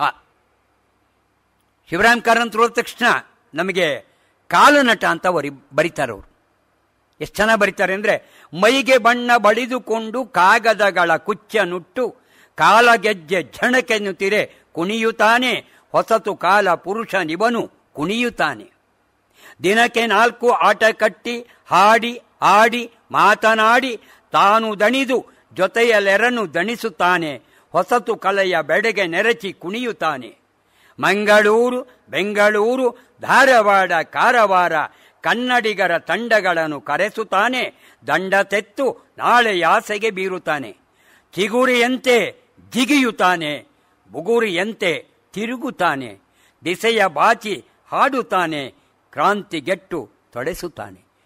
ಕಾರಂತರು ಅಂದ ತಕ್ಷಣ ಆ ಯಕ್ಷಗಾನ, ಅವರ ಕಾಲಿಗೆ ಗೆಜ್ಜೆ ಕಟ್ಕೊಂಡು ಕುಣಿಯೋದು, ಅವರ ಇಡೀ ವ್ಯಕ್ತಿತ್ವವನ್ನು ಅವರು VC ಅವರು ಬರ್ಕೊಂಡು ಹೋಗ್ತಾರೆ. ಆಕಾಶವಾಣಿಯವರು ಬಹಳಷ್ಟು ಸಾರಿ ಬರ್ತಿರುತ್ತೆ, ಹೂವುಗಳು ಎಷ್ಟು ಬೇರೆ ಬೇರೆ ಹೂವುಗಳಿದೆ ಅಂತ. ಬನ್ನಿ ಬನ್ನಿ ಹೂ ಕೊಳ್ಳಿ ಬನ್ನಿ ಬನ್ನಿ ಬನ್ನಿ ಹೂ ಕೊಳ್ಳಿ ಬನ್ನಿ ಮಲ್ಲೆ ಮಲ್ಲಿಗೆ ಕೊಳ್ಳಿ, ಜಾಜಿ ಪಾದರಿ ಕೊಳ್ಳಿ, ಹೊನ್ನ ಸಂಪಿಗೆ ಕೊಳ್ಳಿ, ಚೆಂಗುಲಾಬಿಯ ಕೊಳ್ಳಿ, ಬನ್ನಿ ಬನ್ನಿ ಹೂ ಕೊಳ್ಳಿ ಬನ್ನಿ. ಇಗೋ ಈಗಲೇ ಆಯ್ದ ಬಿಡಿ ಹೂಗಳ ಕೊಳ್ಳಿ, ತುರುಬಿನ ಬೆಡಗಿಗೆ ತೋರ ದಂಡೆಯ ಕೊಳ್ಳಿ, ಬನ್ನಿ ಬನ್ನಿ ಹೂ ಕೊಳ್ಳಿ ಬನ್ನಿ. ಮಡದಿ ಮಕ್ಕಳಿಗೆಲ್ಲ ಮುಡಿಯಲಿಹುದು ಕೊಳ್ಳಿ, ಗುಡಿಗೆ ದೇವರಿಗಿದೆ ನಿಡುಮಾಲೆಯ ಕೊಳ್ಳಿ, ಬನ್ನಿ ಬನ್ನಿ ಹೂ ಕೊಳ್ಳಿ ಬನ್ನಿ. ಹೊಸತಾಗಿ ಬಿರಿದೀಹ ದುಂಡು ಮಲ್ಲಿಗೆ ಕೊಳ್ಳಿ, ನುಡಿಗೆ ನಾಡಿಗೆ ಬಾಳಿ ಗೊಸಗೆ ಚೆಲ್ಲಿರಿ ಬನ್ನಿ, ಬನ್ನಿ ಬನ್ನಿ ಹೂ ಕೊಳ್ಳಿ ಬನ್ನಿ. ಬದುಕಿನ ಸಾರ್ಥಕತೆ ಏನು? ಬದುಕಿನಲ್ಲಿ ಯಾವುದು ಬಹುಜನಕ್ಕೆ ಒಳಿತೋ, ನಡೆಯ ನಾಚಿಕೆ ತಾರದ ನಡೆಯೋ, 10 ಜೀವವ ಪೋಷಿಸುವ ಬದುಕು ನಿನ್ನದಾಗೆ ನಡೆಸು ಆ ಬದುಕ, ಅದು ಕೃತಾರ್ಥತೆ ಅಂತ. ಕುವೆಂಪುರವರ ಮದುವೆಗೆ ಉಡುಗೊರೆಯಾಗಿ ಸಪ್ತಪದಿ ಅಂತ ಒಂದು ಕವನವನ್ನು ಕೊಡ್ತಾರೆ. ಬಹಳ ಒಳ್ಳೆಯ ಪದ್ಯ. ಅದನ್ನು ಕುವೆಂಪುರವರು ಕೂಡ ಅಷ್ಟೇ ಇಷ್ಟಪಡ್ತಾರೆ. ಯಾರೋ ಎಲ್ಲೋ ಇದ್ದರಿಬ್ಬರ ತಂದರು ಸತಿಪತಿ ಗೈದಿಹರು, ಯಾರೋ ಎಲ್ಲೋ ಇದ್ದರಿಬ್ಬರ ತಂದರು ಸತಿಪತಿ ಗೈದಿಹರು, ಹೋಮವ ಹುಯಿಸಿ ಹರಕೆಯ ನಿಕ್ಕುತೆ ದಂಪತಿಗಳು ನೀವೆಂದಿಹರು. ಮನಗಳನ್ನು ಅರಿಯೆವು, ನಡೆಗಳ ಕಾಣೆವು, ಹಿರಿಯರ ಬಯಕೆಗೆ ಬಾಗಿಹೆವು, ಮುಂದಿನ ಬಾಳಿನ ಪಯಣದಲ್ಲಿ ಇಬ್ಬರು ತೆರಳುತ್ತೆ ದಾರಿಯ ನಡೆಯುವೆವು, ಒಬ್ಬರ ಗುಣಿಕಿನೊಬ್ಬರು ಸೋಲುತ್ತೆ ಕುಂದನು ಲೆಕ್ಕಿಸದಿದ್ದೇವು, ಕುಂದಿಗೆ ಕೊರತೆಗೆ ಕೆರಳದ ತೆರಳದಿ ದಿನವೂ ಸಹನೆಯ ಕಲಿತೇವು, ದಿನವೂ ಸಹನೆಯ ಕಲಿತೇವು. ಪ್ರಾಯಶಃ ಅದೇ ಬೇಕಾಗಿರೋದು. ನಾವು ಸಹನೆ ಒಂದು ಚೆನ್ನಾಗಿದ್ದರೆ ನಾವೇನು ಬೇಕಾದರೂ ಸಾಧಿಸ್ಬೋದು. ವಿ.ಸಿ. ಅವರ ಅನೇಕ ಪದ್ಯಗಳು ಔಟ್ಡೇಟ್ ಅಂತ ಹೇಳೋರಿಗೆ ಇವತ್ತು ಈ ಕವನಗಳು ಎಷ್ಟು ಚೆನ್ನಾಗಿದೆ ಅಂತ ನಾವು ನೋಡ್ಬೋದು. ವಿ.ಸಿ. ಅವರು ಕೇವಲ ಕವನಕ್ಕಷ್ಟೇ ಮೀಸಲಾಗಿಡದೆ ಅವರು ಇನ್ನೂ ಅನೇಕ ಬೇರೆ ಬೇರೆ ಪ್ರಕಾರದಲ್ಲಿ ಬರ್ಕೊಂಡು ಬರ್ತಾರೆ. ನಾಟಕಕಾರರು ರಂಗಭೂಮಿ ಹಾಗೂ ರೇಡಿಯೋಗೆ ಸಾಧ್ಯತೆಗೆ ಸವಾಲು ಎದಗಿಸುವ ಅನೇಕ ನಾಟಕಗಳನ್ನು ಬರ್ಕೊಂಡು ಬರ್ತಾರೆ. ಆಗ್ರಹ, ಚವನ, ಸೊಹರಾಬ್ ರುಸ್ತುಂ, ಶ್ರೀಶೈಲ ಶಿಖರ. ಈ ಶ್ರೀಶೈಲ ಶಿಖರ ಈಗಾಗಲೇ ಪಾಪ ಪುಣ್ಯ ಅಂತ ಚಲನಚಿತ್ರವಾಗಿದೆ. ಪಟ್ಟಬಂಧ, ಪಿಗ್ಮೇಲಿಯನ್, ಮೇಜರ್ ಬಾಬರ. ಆಗ್ರಹ ಬಹಳ ಒಳ್ಳೆಯ ನಾಟಕ. ಶ್ರೀಯವರ ಅಶ್ವತ್ಥಾಮನ್ನವರ ಪ್ರೇರಣೆಯಿಂದಾಗಿ ಇದರಲ್ಲಿ ಅಶ್ವತ್ಥಾಮನ್ ಕೃಷ್ಣನ ಶಾಪಕ್ಕೆ ಗುರಿಯಾಗಿ ಅಶ್ವತ್ಥಾಮನು ಇಡೀ ಘೋರ ಶಾಪದಿಂದ ಇಡೀ ಘೋರ ದೊಡ್ಡ ಅರಣ್ಯದಲ್ಲಿ ಅಲ್ದಾಡ್ತಾನೆ. ಇದನ್ನು ಅವರು ಹೇಳ್ತಾರೆ, ನನಗೇನೆ ನಡುಕ ಬರುತ್ತೆ ಅಂತಾಳೆ. ಯಾಕೆಂದರೆ BMC ಅವರು ಅಶ್ವತ್ಥಾಮನ್ ನಾಟಕದಲ್ಲಿ ಅಶ್ವತ್ಥಾಮನ್ ತೀರೋಗ್ತಾನೆ, ದುರಂತ ಆಗುತ್ತೆ. ಆದರೆ ಇಲ್ಲಿ ವಿ.ಸಿ. ಅವರು ಅಶ್ವತ್ಥಾಮನ್ ಸಾಯಿಸಲ್ಲ, ಇವನ್ ಕೃಷ್ಣನ ಶಾಪಕ್ಕೆ ಗುರಿಯಾಗ್ತಾನೆ. ಸೊಹರಾಬ್ ರುಸ್ತುಂ ಬಹಳ ಒಳ್ಳೆಯ ನಾಟಕ, ಅನೇಕ ಕಡೆ ಪ್ರದರ್ಶನಗೊಂಡಿದೆ. ತಂದೆ ರುಸ್ತುಂನಿಂದ ಮಗ ಸೊಹರಾಬ್ ಹತನಾಗ್ತಾನೆ. ತಂದೆ ತಾಯಿರ ಪುನರ್ಮಿಲನ ಒಂದು ಬಹಳ ಸೊಗಸಾದ ದೃಶ್ಯ. ರುಸ್ತುಮನ ಹೆಂಡತಿಯನ್ನ ಕಡೆಗೆ ಕರ್ಕೊಂಡ್ಬರ್ತಾರೆ. ಈ ಎಲ್ಲವನ್ನ ಬರ್ಕೊಂಡ್ಬರ್ತಾರೆ. ಶ್ರೀಶೈಲ ಶಿಖರ ಈಗಾಗಲೇ ನಾನು ಹೇಳಿದಾಗೆ ಪಾಪ ಪುಣ್ಯ ಅಂತ ಚಲನಚಿತ್ರವಾಗಿದೆ. ಒಂದು ನೀತಿ ಕಥೆಯ ಹಂದರ, ಪೌರಾಣಿಕ ಹಿನ್ನೆಲೆ. ಇದನ್ನ ಮೋಟ್ಕನಹಳ್ಳಿ ಸುಬ್ರಹ್ಮಣ್ಯ ಶಾಸ್ತ್ರಿಗಳು ಹೇಳಿದ್ರು. ಆ ಕಥೆನ ನೋಡ್ಕೊಂಡು ಅವ್ರನ್ನ ಇದನ್ನ ನಾಟಕ ಬರೀತಾರೆ. ಹೆಣ್ಣು ಪಶ್ಚಾತ್ತಾಪದಿಂದ ಪರಿಶುದ್ಧಳಾಗಿ ತನ್ನನ್ನು ತಾನು ಉದ್ಧರಿಸಿಕೊಂಡ ರೀತಿಯನ್ನ ಇದನ್ನು ಬರ್ಕೊಂಡ್ಬರ್ತಾರೆ. ಪಟ್ಟಬಂಧ ವಾಲ್ಮೀಕಿ ರಾಮಾಯಣದ ಭ್ರಾತೃ ಪ್ರೇಮಗಳ ಚಿತ್ರಣವಿದೆ. ಎಲ್ಲಕ್ಕಿಂತ ಹೆಚ್ಚಾಗಿ ವಿ.ಸಿ. ಅವರು ಒಳ್ಳೆಯ ಪ್ರಬಂಧಕಾರರು. ಅವರ ಮುಖ್ಯವಾಗಿ ಹೇಳೋದಾದರೆ ಪಂಪಾಯಾತ್ರೆ.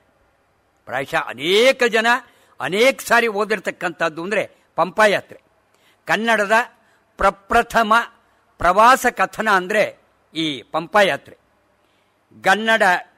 ಕನ್ನಡದ ಗದ್ಯ ಪ್ರಭು ಅಂತ ಹೇಳಿದ್ರೆ ತಪ್ಪಾಗಲಾರ್ದು. ಯಾಕೆಂದರೆ ಪ್ರವಾಸ ಕಥನ, ಲಲಿತ ಪ್ರಬಂಧ, ವ್ಯಕ್ತಿ ಚಿತ್ರ, ಜೀವನ ಚರಿತ್ರೆ, ಶಾಸ್ತ್ರ ಸಂಬಂಧ ಹಾಗೂ ಸಾಹಿತ್ಯ ವಿಮರ್ಶೆ ಇವನ್ನೆಲ್ಲ ಬರ್ಕೊಂಡು ಬಂದಿರೋದು ವಿ.ಸಿ. ಅವರು. ಶಾರದಾ ವಿಲಾಸ್ನಲ್ಲಿ ಉಪಾಧ್ಯಾಯರಾಗಿದ್ದಾಗ ಪಂಪಾಯಾತ್ರೆಗೆ ಹೋಗ್ತಾರೆ. ಹಂಪೆ ನೋಡ್ಕೊಂಡ್ಬರ್ಬೇಕು ಅಂತ ಹೋದಾಗ ಇದೊಂದು ಚೊಚ್ಚಲ ಗದ್ಯ ಕೃತಿ, ಪ್ರಥಮ ಪ್ರವಾಸ ಕಥನ. ಒಂಥರ ಕನ್ನಡದ ಕ್ಲಾಸಿಕ್ ಅಂತ ನಾವೇನು ಹೇಳ್ಬೋದು ಅದು ಅಂತ ಹೇಳಿದ್ರೆ ತಪ್ಪಾಗ್ಲಾರ್ದು.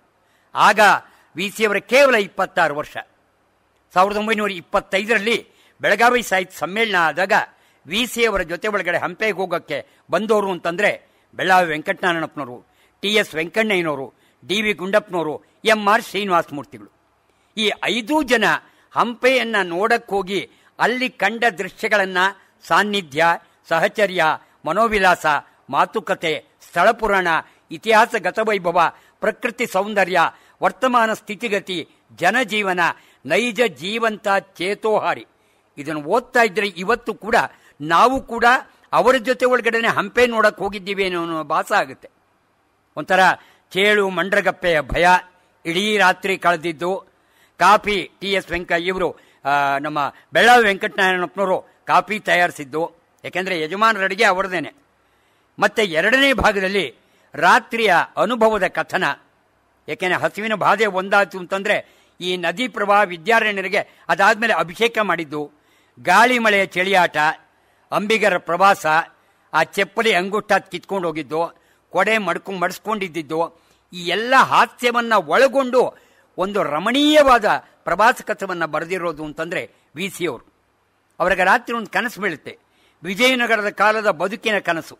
ಕೃಷ್ಣದೇವರಾಯನ ದರ್ಶನ, ಶಬರಿ ಆಶ್ರಮ, ರಾಮರಾಜರ ಒಡ್ಡೋಲಗ, ವಿಜಯನಗರದ ಎಲ್ಲಕ್ಕಿಂತ ಆ ಅರಮನೆ, ಅಂತಃಪುರ, ವಿನಾಶ, ಯುದ್ಧ, ನೋವಿನ ಬಗ್ಗೆ ಇಡೀ ರಾತ್ರಿ ಇವರ ಕನಸು ಬೀಳುತ್ತೆ. ಬೆಳಗ್ಗೆ ಎಚ್ಚರ ಆದಾಗ ಇದೇನು ಕನಸ ನನಸ ಅನ್ಸುತ್ತೆ. ಎಲ್ಲಕ್ಕಿಂತ ಹೆಚ್ಚಾಗಿ ಇವರ ಜೊತೆ ಒಳಗಡೆ ಇಡೀ ಪ್ರವಾಸದಲ್ಲಿದ್ದು ಅಂದರೆ ಚೆನ್ನಯ್ಯ. ಅವನು ಬೀಡಿ ಆ ಬೆಳಕಿನಲ್ಲೇ ಇಡೀ ಬೇಕಾದ ಪ್ರವಾಸ ಮಾಡ್ಕೊಂಡ್ಬರ್ತಾರೆ. ಅವನು ವಾಪಸ್ ಬರುವಾಗ ಒಂದು ಪ್ರಶಂಸೆಯ ಮನ್ನಣೆಯನ್ನು ಬರವಣಿಗೆ ಕೂಡ ಅವರು ಕೊಡ್ತಾರೆ. ನಾನು ಈಗಾಗಲೇ ಹೇಳಿದಾಗೆ ಈ ಪ್ರವಾಸ ಕಥನದಲ್ಲಿ ನಾವೂ ಜೊತೆ ಒಳಗೇನೆ ಪ್ರವಾಸ ಮಾಡಿದ್ದೀವಿ ಅನಿಸುತ್ತೆ. ಕೆ ಎಸ್ ನರಸಿಂಹಸ್ವಾಮಿ ಅವರು ಹೇಳ್ತಾರೆ, ತರುಣ ಕಟ್ಟಿದ ಒಂದು ಸುಂದರ ಭಾವಗೀತೆ ಅಂತಾರೆ. ಆರ್ ಗಣೇಶ್ ಅವರು ಅನೇಕ ಸಾರಿ ಹೇಳ್ಕೊಂಡ್ಬರ್ತಾರೆ, ಹಂಪೆ ನೋಡೋದಕ್ಕೆ ಮೊದಲು ಪಂಪಾಯಾತ್ರೆ ಓದಬೇಕು ಅಂತ. ಅನಕೃಷ್ಣಯ್ಯರು ಬರೀತಾರೆ, ಪಾಂಡಿತ್ಯ, ಕಲಾ ವಿಮರ್ಶೆ, ಹರಟೆ, ಸೂಕ್ಷ್ಮ ದರ್ಶನ, ತಿಳಿಯಾದ ಹಾಸ್ಯ ಭಟ್ಟಿ ಇರ್ತಕ್ಕಂಥದ್ದು ಪಂಪಾಯಾತ್ರೆ. ತರಾಸು ಹೇಳ್ತಾರೆ, ಇದೊಂದು ಗದ್ಯ ಶಿಲ್ಪಿ ಅಂತಾರೆ. ಹಮನಾಯಕರು ಬರೀತಾರೆ, ಇದೊಂದು ಶ್ರೇಷ್ಠ ಕೃತಿರತ್ನ, ಉತ್ತಮ ಶೈಲಿಗೆ ಕನ್ನಡ ಗದ್ಯದ ಸುಂದರತೆಗೆ ಸಾಕ್ಷಿ, ಒಂದು ಮೈಲಿಗಲ್ಲು ಅಂತಾರೆ. ನಮ್ಮ ಡಿ ವಿ ಗುಂಡಪ್ಪನವ್ರು ಹೇಳ್ತಾರೆ, ರಸಿಕತೆಗೆ ಒರೆಗಲ್ಲು, ನಿರೂಪಣೆ, ಬರವಣಿಗೆ ಭೇಷ್ ಅಂತಾರೆ. ಇದನ್ನು ಅನೇಕ ವಿಶ್ವವಿದ್ಯಾಲಯದವರು ನಾನ್ ಡೀಟೇಲ್ ಆಗಿ ಅನೇಕ ಕಡೆ ಅದನ್ನು BBM, BA, BSc ಇಟ್ಟಿದ್ದಾರೆ. ಈಗಾಗಲೇ 6 ಆವೃತ್ತಿಗಳನ್ನು ಕಂಡಿದೆ. Reserve bank governor Varadaraja Iyengar ಅವರು ಹೇಳ್ತಾರೆ, ನೀವೇನಾದರೂ ವಿ ಸಿ ಅವರೇ ಇಂಗ್ಲೀಷ್ನವರಾಗಿದ್ದು ಇಂಗ್ಲೀಷ್ ಪ್ರಬಂಧವನ್ನು ಇದನ್ನು ಬರೆದಿದ್ರೆ, ಲಂಡನ್ನಲ್ಲೇ ಬರೆದಿದ್ರೆ, ಲಂಡನ್ನಲ್ಲಿ ನಿಮಗೆ ಫ್ಲ್ಯಾಟ್ ಒಂದು ಸಿಗ್ತಾ ಇತ್ತು, ಬೇಕಾದಷ್ಟು ಬ್ಯಾಂಕ್ನಲ್ಲಿ ದುಡ್ಡು ಇರ್ತಾ ಇತ್ತು, ಒಳ್ಳೆ ಕೆಲಸ ಸಿಗ್ತಾ ಇತ್ತು. ಆದರೆ ಇಲ್ಲಿ ನಿಮ್ಗೇನು ಸಿಕ್ತು ಅಂತಾರೆ. ಆದರೆ ವಿ ಸಿ ಅವರ ನೆನೆಸ್ಕೊಳ್ಳುವಂಥದ್ದು ಒಂದು ದೊಡ್ಡ ಪ್ರಬಂಧ, ಒಳ್ಳೆಯ ಪ್ರವಾಸ ಕಥನ ಅಂದರೆ ಪಂಪಾಯಾತ್ರೆ. ವಿ ಸಿ ಅವರು ಲಲಿತ ಪ್ರಬಂಧಕ್ಕೆ ಬಹಳ ದೊಡ್ಡ ಕೊಡುಗೆ ಕೊಟ್ಟಿದ್ದಾರೆ. 1926ರಲ್ಲೇ ಮೈಸೂರು ರುಮಾಲು ಬರೆದರು. ಮೈಸೂರು ರುಮಾಲು ಬಹಳ ಚೆನ್ನಾಗಿದೆ, ಅಚ್ಚ ಬಿಳಿಯ ರುಮಾಲು. BM ಶ್ರೀಕಂಠಯ್ಯನವರಾಗಲಿ ಅಥವಾ ಸರ್ ಎಂ ವಿಶ್ವೇಶ್ವರಯ್ಯನವರಾಗಲಿ ಜರ್ತಾರಿ ಇರ್ತಕ್ಕಂಥ ರುಮಾಲನ್ನ ಕಟ್ತಾ ಇದ್ರು. ಆದರೆ ಬಿಳಿಯ ರುಮಾಲ್ನ ಶ್ರೀನಿವಾಸ ಶಾಸ್ತ್ರಿಗಳು ಕಟ್ತಾ ಇದ್ಮೇಲೆ ವಿ ಸಿ ಅವರು ಕಟ್ಟಕ್ಕೆ ಶುರು ಮಾಡಿದ್ರು. ಸರಿಯಾಗಿ ಅದು ಕಟ್ಟಿದ್ರೆ ಸೆಕೆಂಡ್ ಕ್ಲಾಸ್ ಟಿಕೆಟ್ ತಗೊಂಡು ಫಸ್ಟ್ ಕ್ಲಾಸ್ನಲ್ಲಿ ಕೂತಿದ್ರು, ಯಾರೂ ಕೇಳಲ್ವಂತೆ. ಆದರೆ ಸರಿಯಾಗಿ ಕಟ್ಟದೆ ಹೋದರೆ ಇದೇನು ಹೀಗೆ ಕಟ್ಟಿದ್ದಾರೆ ಅಂತ ಅಪಹಾಸ್ಯ ಮಾಡೋರು ಉಂಟಂತೆ. ವಿ ಸಿ ಅವ್ರನ್ನೇ ಆದರೂ ರೇಗಿಸ್ಬೇಕು ಅಂದರೆ, ಸೀತಾರಾಮಯ್ಯನವರೇ ಯಾಕೋ ಇವತ್ತು ರುಮಾಲ್ ಸರಿಯಾಗಿ ಕಟ್ಟಿಲ್ವಲ್ಲ ಅಂತಂದರೆ ಅವತ್ತು ಇಡೀ ದಿವಸ ಬೇಜಾರು ಮಾಡ್ಕೊಳ್ತಾ ಇದ್ರಂತೆ. ಸರಿಯಾಗಿ ಕಟ್ಟಿದ್ನಲ್ಲ, ಯಾಕೆ ಹೀಗಾಗೋಯ್ತು ಅಂತಂದ್ಬಿಟ್ಟು. ಬೆಳದಿಂಗಳು ಸ್ವೀಕರಣೆಯ ಒಳಗೆ 23 ಪ್ರಬಂಧಗಳಿವೆ.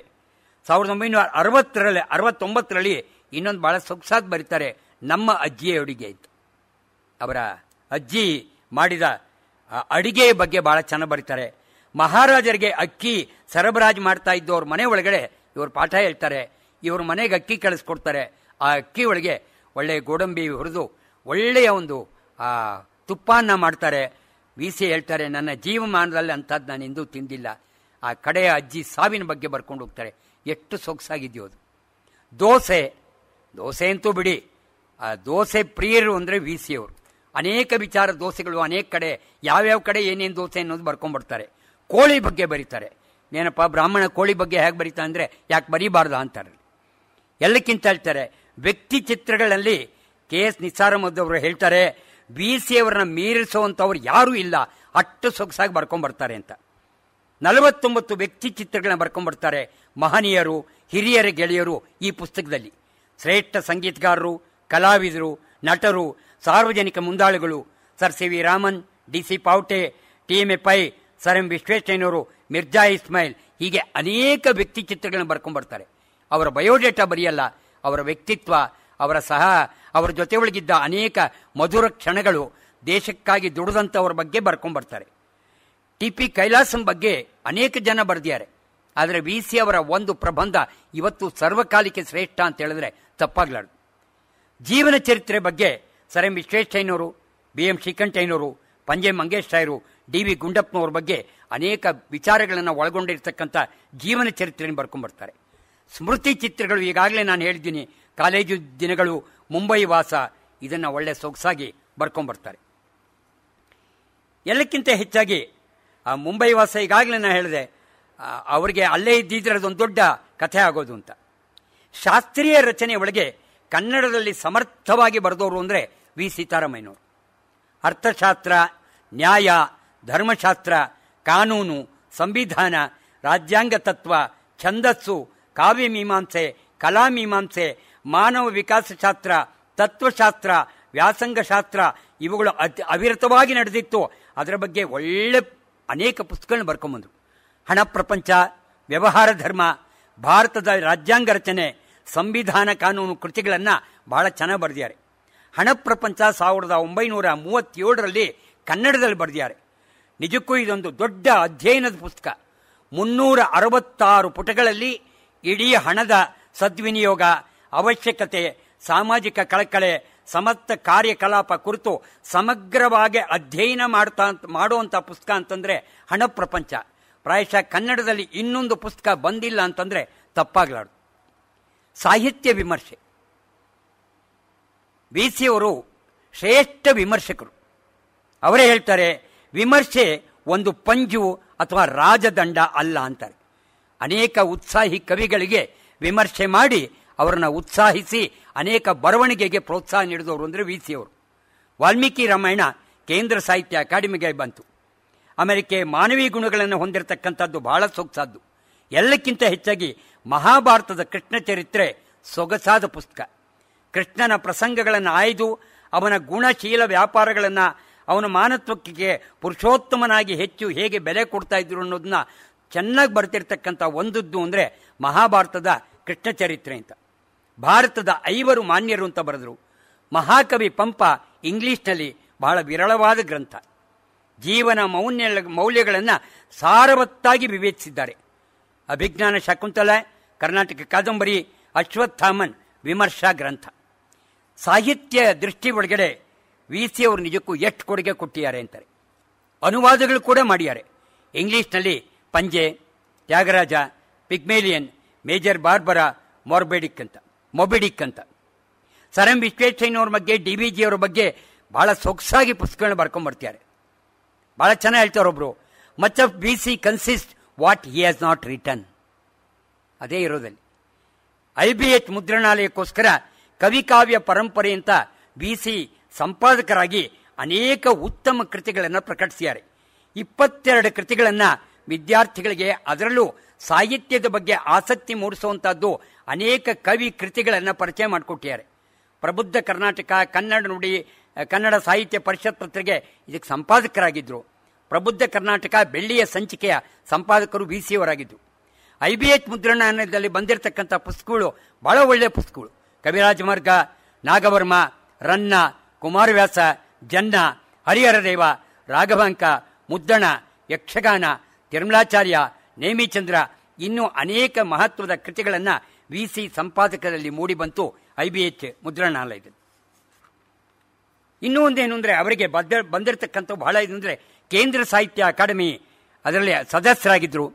ಭಾರತೀಯ ಜ್ಞಾನಪೀಠ ಮಂಡಳಿಯ ಸದಸ್ಯರಾಗಿದ್ದರು.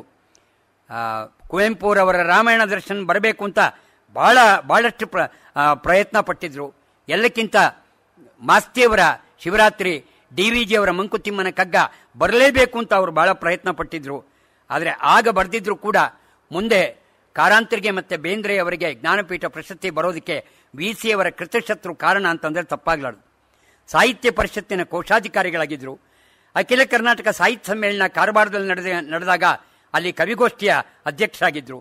1953ರಲ್ಲಿ ಕುಮಟಾದಲ್ಲಿ ಅಖಿಲ ಭಾರತ ಕನ್ನಡ ಸಾಹಿತ್ಯ ಸಮ್ಮೇಳನದ ಅಧ್ಯಕ್ಷರಾಗಿದ್ದರು. ಗದಗದಲ್ಲಿ ಮುಂಬೈ ಪ್ರಾಂತ ಭಾಷಾ ಸಮ್ಮೇಳನದ ಅಧ್ಯಕ್ಷರಾಗಿದ್ದರು. ಹಂಪೆ ಒಳಗೆ ಕರ್ನಾಟಕ ವ್ಯಾಪಾರಿಗಳ ಸಮ್ಮೇಳನದ ಅಧ್ಯಕ್ಷರಾಗಿದ್ದರು. ಕೇರಳ ಸಾಹಿತ್ಯ ಪರಿಷತ್ತಿನ ರಜತೋತ್ಸವ ಸಮಾರಂಭದಲ್ಲಿ ಉದ್ಘಾಟನೆ ಮಾಡಿದ್ರು. ರಾಜ್ಯ ಕರ್ನಾಟಕ ಸರ್ಕಾರದವರು ಗಣ್ಯ ಸಾಹಿತ್ಯ ಆಜೀವ ಗೌರವವನ್ನು ಕೊಡಬೇಕು ಅಂತ ನಿರ್ಧರಿಸಿದ್ರು. ಆದರೆ ಸ್ವೀಕರಿಸಲಿಲ್ಲ. ಇವರಿಗೆ ರಾಜ್ಯ ಸಾಹಿತ್ಯ ಅಕಾಡೆಮಿ, ಕೇಂದ್ರ ಸಾಹಿತ್ಯ ಅಕಾಡೆಮಿ ಪ್ರಶಸ್ತಿ ಕೂಡ ಬಂದಿದೆ. 1976ರಲ್ಲಿ ಡಾಕ್ಟರ್ ರಾಜ್ಕುಮಾರ್ ಅವರ ಜೊತೆ ಒಳಗಡೆನೆ ಮೈಸೂರು ವಿಶ್ವವಿದ್ಯಾಲಯದ ಗೌರವ ಡಾಕ್ಟರೇಟ್ ಕೂಡ ಇವರಿಗೆ ಬಂದಿದೆ. VC 75 ಅನ್ನೋದನ್ನ VM ಇನಾಮ್ದಾರ್ ಅವರು ಸಂಪಾದಕದಲ್ಲಿ ಬಹಳ ಒಳ್ಳೆಯ ಪುಸ್ತಕ ಬಂತು. 1999ರಲ್ಲಿ VC 100ರ ನೆನಪು ಅಂತ VC ಸಂಪದ ಈಗಾಗಲೇ 20 ಸಮಗ್ರ ಸಂಪುಟಗಳಲ್ಲಿ ಬಂದಿದೆ. VC 100ರ ನೆನಪು ಹಾಮಾನಾಯಕರ ಅಧ್ಯಕ್ಷರಾಗಿದ್ದರು. ಧರ್ಮಸ್ಥಳದ ವೀರೇಂದ್ರ ಹೆಗಡೆಯವರು ಮುಖ್ಯ ಅತಿಥಿಗಳಾಗಿದ್ದರು. ಇಲ್ಲೇ ಬೆಂಗಳೂರಿನ ಗಾಯನ ಸಮಾಜದಲ್ಲಿ ಬಹಳ ಒಳ್ಳೆಯ ಒಂದು ಕಾರ್ಯಕ್ರಮ ನಡೀತು. VC ಅವರ ಬಗ್ಗೆ ಒಂದು ಸಾಕ್ಷ್ಯಚಿತ್ರ ಕೂಡ ಬಂತು. ಇವತ್ತು ಕೂಡ ಚಾಮರಾಜಪೇಟೆಯ 2ನೇ ರಸ್ತೆ ಒಳಗೆ VC ರಸ್ತೆ ಅಂತನ್ಬಿಟ್ಟು ಅದನ್ನ ಹೆಸರಿಟ್ಟಿದ್ದಾರೆ. ಆಧುನಿಕ ಕನ್ನಡ ಸಾಹಿತ್ಯದ ಆಚಾರ್ಯರಲ್ಲಿ ಬಹಳ ದೊಡ್ಡವರು ಅಂದರೆ VC ಅವರು. ನಮಗೆಲ್ಲಕ್ಕಿಂತ ಹೆಚ್ಚಾಗಿ VC ಅವರ ಸಾಹಿತ್ಯಕ್ಕಿಂತ ಅವರ ಬದುಕು, ವ್ಯಕ್ತಿತ್ವ ಬಹಳ ದೊಡ್ಡದು. ತೀಡಿ ಕಚ್ಚೆ, ಅಚ್ಚ ಬಿಳುಪಿನ ಮಲ್ಪಂಚೆ, ಮುಚ್ಚು ಕತ್ತಿಕೆಯ ಕೋಟು, ತಲೆ ಮೇಲೆ ಗಂಜಿ ಇಳಿಸಿದ ಗರಿಗರಿಯಾಗಿ ಸುತ್ತಿದ ಜರತಾರಿ ಇಲ್ಲದ ಮೈಸೂರು ರುಮಾಲು, ಕಪ್ಪು ಅಥವಾ ಕಂದು ಬಣ್ಣದ ಕನ್ನಡಕ, ಕಾಲಿಗೆ ಅದೇ ಬಣ್ಣದ ಮೃದು ಚರ್ಮದ ಚಪ್ಪಲಿ, ಹ್ಯಾಂಡ್ ಸ್ಟಿಕ್ಕೋ ಅಥವಾ ಕೊಡೆ. ಇದನ್ನ ಯಾವಾಗ ಎಲ್ಲಾದರೂ ಹೋಗ್ತಿದ್ರೆ VC ಅಂತ ಹೇಳೋದ್ರಲ್ಲಿ ಯಾವ ಅತಿಶಯೋಕ್ತಿ ಅಲ್ಲ. ಇವೆಲ್ಲ ಕೂಡ ಶ್ರೇಷ್ಠ ದರ್ಜೆಯಾಗಿರಬೇಕು. ಅವ್ರಿಗೆ ಯಾವಾಗ್ಲೂ ಮಲ್ಪಂಚೆ ಉಟ್ಕೋಬೇಕಾದ್ರೆ ಅವರು ಲಂಕಾಶೈರ್ 1703 ನಂಬರ್ನ ತೇಳು ಮಲ್ಪಂಚೆನೇ ಬೇಕಾಯಿತು, ಅಥವಾ ಅತ್ಯುತ್ತಮ ದರ್ಜೆಯ ಅಹಮದಾಬಾದ್ ಬಿಲಾಸ್ಪುರ್ ಮಲ್ಪಂಚೆ ಬೇಕಾಯಿತು. ಅವ್ರು ರುಮಾಲ್ ಕಟ್ಟೋದು ಬಹಳ ಖುಷಿ. ನಮ್ಮ ಮನೆಯೊಳಗೆ ನಮ್ಮ ಅಣ್ಣಯ್ಯನ ಮದುವೆಗೆ ಬೆಳಿಗ್ಗೆನೆ ಬಂದು ಕಾಶಿಯಾತ್ರೆಗೆ ರುಮಾಲ್ ಕಟ್ಟಿದ್ದನ್ನು ನಾವು ಕಣ್ಣಾರೆ ನೋಡಿದ್ವಿ. ಸರ್ಜ್ ಅಥವಾ ವಿಪ್ ಕಾರ್ಡ್ ಅಥವಾ ಉಲ್ಲನ್ ಕೋಟೆ ಆಗಿರಬೇಕು. ಕಂಟೋನ್ಮೆಂಟ್ನ ಕರೀಂ ಖಾನ್ ಅಂಗಡಿಯಲ್ಲೇ ಹೊಲಿದಿರಬೇಕು. ಮದರ್ ಆಫ್ ಪರ್ಲ್ಸ್ ಗುಂಡಿಗಳೇ ಇರಬೇಕು. ಲೆಟರ್ ಪ್ಯಾಡ್ ಆಗಲಿ ಬೇರೆ ಏನೇ ಇರಲಿ ಕೂಡ ಎಲ್ಲವೂ ಕೂಡ ಅಭಿರುಚಿ ಜಾಸ್ತಿ ಇತ್ತು. VC ಅವ್ರು ನೆನೆಸ್ಕೊಂಡಾಗೆಲ್ಲ BP ರಾಧಾಕೃಷ್ಣರವ್ರು ಬಹಳ ಚೆನ್ನಾಗಿ ಬರ್ಕೊಂಡ್ಬರ್ತಾರೆ. ಸುವಿಶಾಲ ವಿಸ್ತಾರ ಮನೋಭಾವ ಅಂತ ಹೊಗಳುವ ಪ್ರಕೃತಿ ಮುಕ್ತ ಕಂಠದಿಂದ ಹೊಗಳ್ತಾ ಇದ್ರು VC ಅವರು. ಕೃತಜ್ಞತಾ ಮನೋಭಾವ. ಚಿಕ್ಕಮಗಳೂರಿನಲ್ಲಿ ಇವರು ಸೂಪರಿಂಟೆಂಡೆಂಟ್ ಆಗಿ ಹೋದಾಗ ಮನೆ ಯಾವುದೂ ಇಲ್ಲ ಅಂದಾಗ ಅಲ್ಲಿನ ಮುಖ್ಯಾಧಿಕಾರಿಯವರು ಅವರು ಬಿಟ್ಟಿದ್ದ ಮನೆ ಕೊಟ್ಟಿದ್ರು. ಬಾಲಕೃಷ್ಣ ಅನ್ನೋರು ಅದನ್ನು ಅನೇಕ ಸಾರಿ ಕೃತಜ್ಞತೆಯಿಂದ ನೆನೆಸ್ಕೊಳ್ತಾ ಇದ್ರು. ನಡೆ, ನುಡಿ, ಆಚಾರ, ಧರ್ಮ. ಆದರೆ VC ಅವರು ಬೇವೇ ಹೆಚ್ಚು ತಿಂದಿಲ್ಲ ಹೊರತು ಬೆಲ್ಲ ಏನು ಕಡಿಮೆ ಇಲ್ಲ. ಆದರೆ ಎಲ್ಲ ಒಳ್ಳೆಯದನ್ನ ಅನೇಕ ಕಡೆ ನೆನೀತಾರೆ. ವಿಶಾಲ ಬುದ್ಧಿ, ಸ್ವಾಧ್ಯಾಯ ನಿಜಕ್ಕೂ. DVG ಹೇಳ್ತಾರೆ, ಸತತವಾಗಿ ಸ್ವಾಧ್ಯಾಯವನ್ನು ನಡೆಸ್ಕೊಂಡು ಬಂದವರು ಅಂದರೆ VC ಅವರು. ಸಾಧುತ್ವ, ಬೆಳ್ಳಾವೆ ಥರ ಹಸುವಿನಂತೆ ಅಮಾಯಕ ಅಂತ ಹೇಳ್ತಾರೆ ಬೆಳ್ಳಾವೆಯವರು. ಸ್ನೇಹಶೀಲ, ಪಂಜೆ ಆಗಲಿ KVAR ಆಗಲಿ ಇವರೆಲ್ಲ ಒಂದು ದೊಡ್ಡ ಸ್ನೇಹ ಇತ್ತು. ಒಂದು ಸಾರಿ ಪರಿಷತ್ನಲ್ಲಿ ಯಾವುದೋ ಒಂದು ತೊಂದರೆ ಆಗಿದ್ದಾಗ 2 ದಿನ ಇಳ್ಕೊಳ್ಳೋಕೆ ಅವಕಾಶ ಕೊಡ್ತೀರಂತಂದಾಗ KVAR ಹೇಳಿದ್ರಂತೆ, ನಾವೇನು ನಿಮ್ಮ ಪಾಲಿಗೆ ಸತ್ತೋಗಿದ್ದೀವ ಬನ್ನಿ ಅಂತ ಅವ್ರ ಮನೆಗೆ ಕರ್ಕೊಂಡೋದ್ರಂತೆ. ಸೇವಾ ತತ್ಪರ. ಕನ್ನಡ ನುಡಿ ಸಾಹಿತ್ಯ ಪರಿಷತ್ ಪತ್ರಿಕೆ ಬಹಳ ಸೊಗಸಾಗಿ ಬರಕ್ಕೆ ಕಾರಣ ಆಗಿದ್ರು. ಎಲ್ಲಕ್ಕಿಂತ ಹೆಚ್ಚಾಗಿ ಆವಾಗ ಕನ್ನಡ ಬಾವುಟ ಅಂತ ಒಂದು ಪುಸ್ತಕ ಬಂದಾಗ VC ಅವರ ಸಂಪಾದಕದಲ್ಲೇ ಬಂತು. ಆದರೆ VC ಅವರು ಒಂದು ಅವರ ಯಾವುದೇ ಕವನವನ್ನು ಅದರಲ್ಲಿ ಹಾಕಿರಲಿಲ್ಲ. ಅವರೇ ಹೇಳೋರು, ಸೂಲ್ಗಿತ್ತಿ ಇರೋರು ತನ್ನ ಮಕ್ಕಳನ್ನ ಹೆರೋಕ್ಕಲ್ಲ ಅಂತ. ಆದರೆ ಆವಾಗ BM ಶ್ರೀಕಂಠಯ್ಯನವರು ಯಾರಿಗೂ ಗೊತ್ತಿಲ್ದಿರ 2 ಪದ್ಯವನ್ನು VC ಅವ್ರಿಗೂ ಗೊತ್ತಿಲ್ದಿರ ಅವ್ರ ಪದ್ಯಗಳನ್ನ ಹಾಕಿದ್ರಂತೆ. ಸಂಗೀತದಲ್ಲಿ ಬಹಳ ಆಸಕ್ತಿ ಇತ್ತು.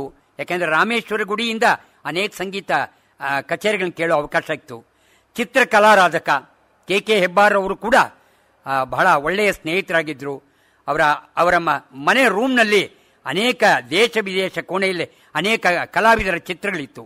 ಸೌಂದರ್ಯ ಪ್ರಜ್ಞೆ, ಆ ಪುಸ್ತಕ ಪ್ರಕಟಣೆ ಒಂದು ಕಲೆ ಅಂತ ಹೇಳ್ತಾ ಇದ್ರು.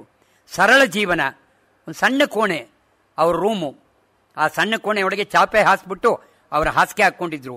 ಸುತ್ತಲೂ ಪುಸ್ತಕ ಇತ್ತು. ಯಾವಾಗಲೂ ಪ್ರಸನ್ನತೆ. ಯಾಕೆಂತಂದರೆ ಯಾರನ್ನು ತೊಗೊಂಡ್ರು ಕೂಡ ಖುಷಿಯಾಗಿ ಮಾತಾಡ್ಸೋದ್ರು. ಜಿಪ್ಪಾ ಚಾಪಲ್ಯ ಏನು ಕಡಿಮೆ ಇಲ್ಲ. ಬೆಂಗಳೂರಿನಲ್ಲಿ ಯಾವ್ಯಾವ ಹೋಟ್ಲಲ್ಲಿ ಎಲ್ಲೆಲ್ಲಿ ಎಷ್ಟೊತ್ತಿಗೆ ಏನು ಸಿಗುತ್ತೆ ಅನ್ನೋದು ಚೆನ್ನಾಗಿ ಗೊತ್ತಿತ್ತು. ವಾಗ್ಮಿತೆ, ಒಳ್ಳೆ ಪಾಠ ಪ್ರವಚನ, ಉಪನ್ಯಾಸ, ಇದನ್ನು ಹೇಳೋ ಒಂದು ಅವಕಾಶ ವಿ ಸಿ ಅವ್ರಿಗೆ ದೊರಕಿತ್ತು. ಶಿವರಾಮ್ ಕಾರಂತ್ ಹೇಳ್ತಾರೆ, ಲೋಕದಲ್ಲಿ ಅನೇಕರು ಅನೇಕ ರೀತಿಯಲ್ಲಿ ಕೆಟ್ಟಿದ್ದಾರೆ, ಆದರೆ ಸದಭಿರುಚಿಯಿಂದ ಯಾರಾದರೂ ಕೆಟ್ಟೋಗಿದ್ದಾರೆ ಅಂದರೆ ಅದು ವಿ ಸಿ ಅಂತ. ವಿ ಸಿ ಅವರು ಭಾಳ ಚೆನ್ನಾಗಿ ಹೇಳ್ತಾರೆ, I belong to the expenditure school of economics ಅಂತ ಅಂದ್ಬಿಟ್ಟು. ಚಾಮರಾಜಪೇಟೆ 2ನೇ ಮುಖ್ಯ ರಸ್ತೆಯ ಮೊದಲನೇ ಮನೆ ಅವರಾಗಿತ್ತು.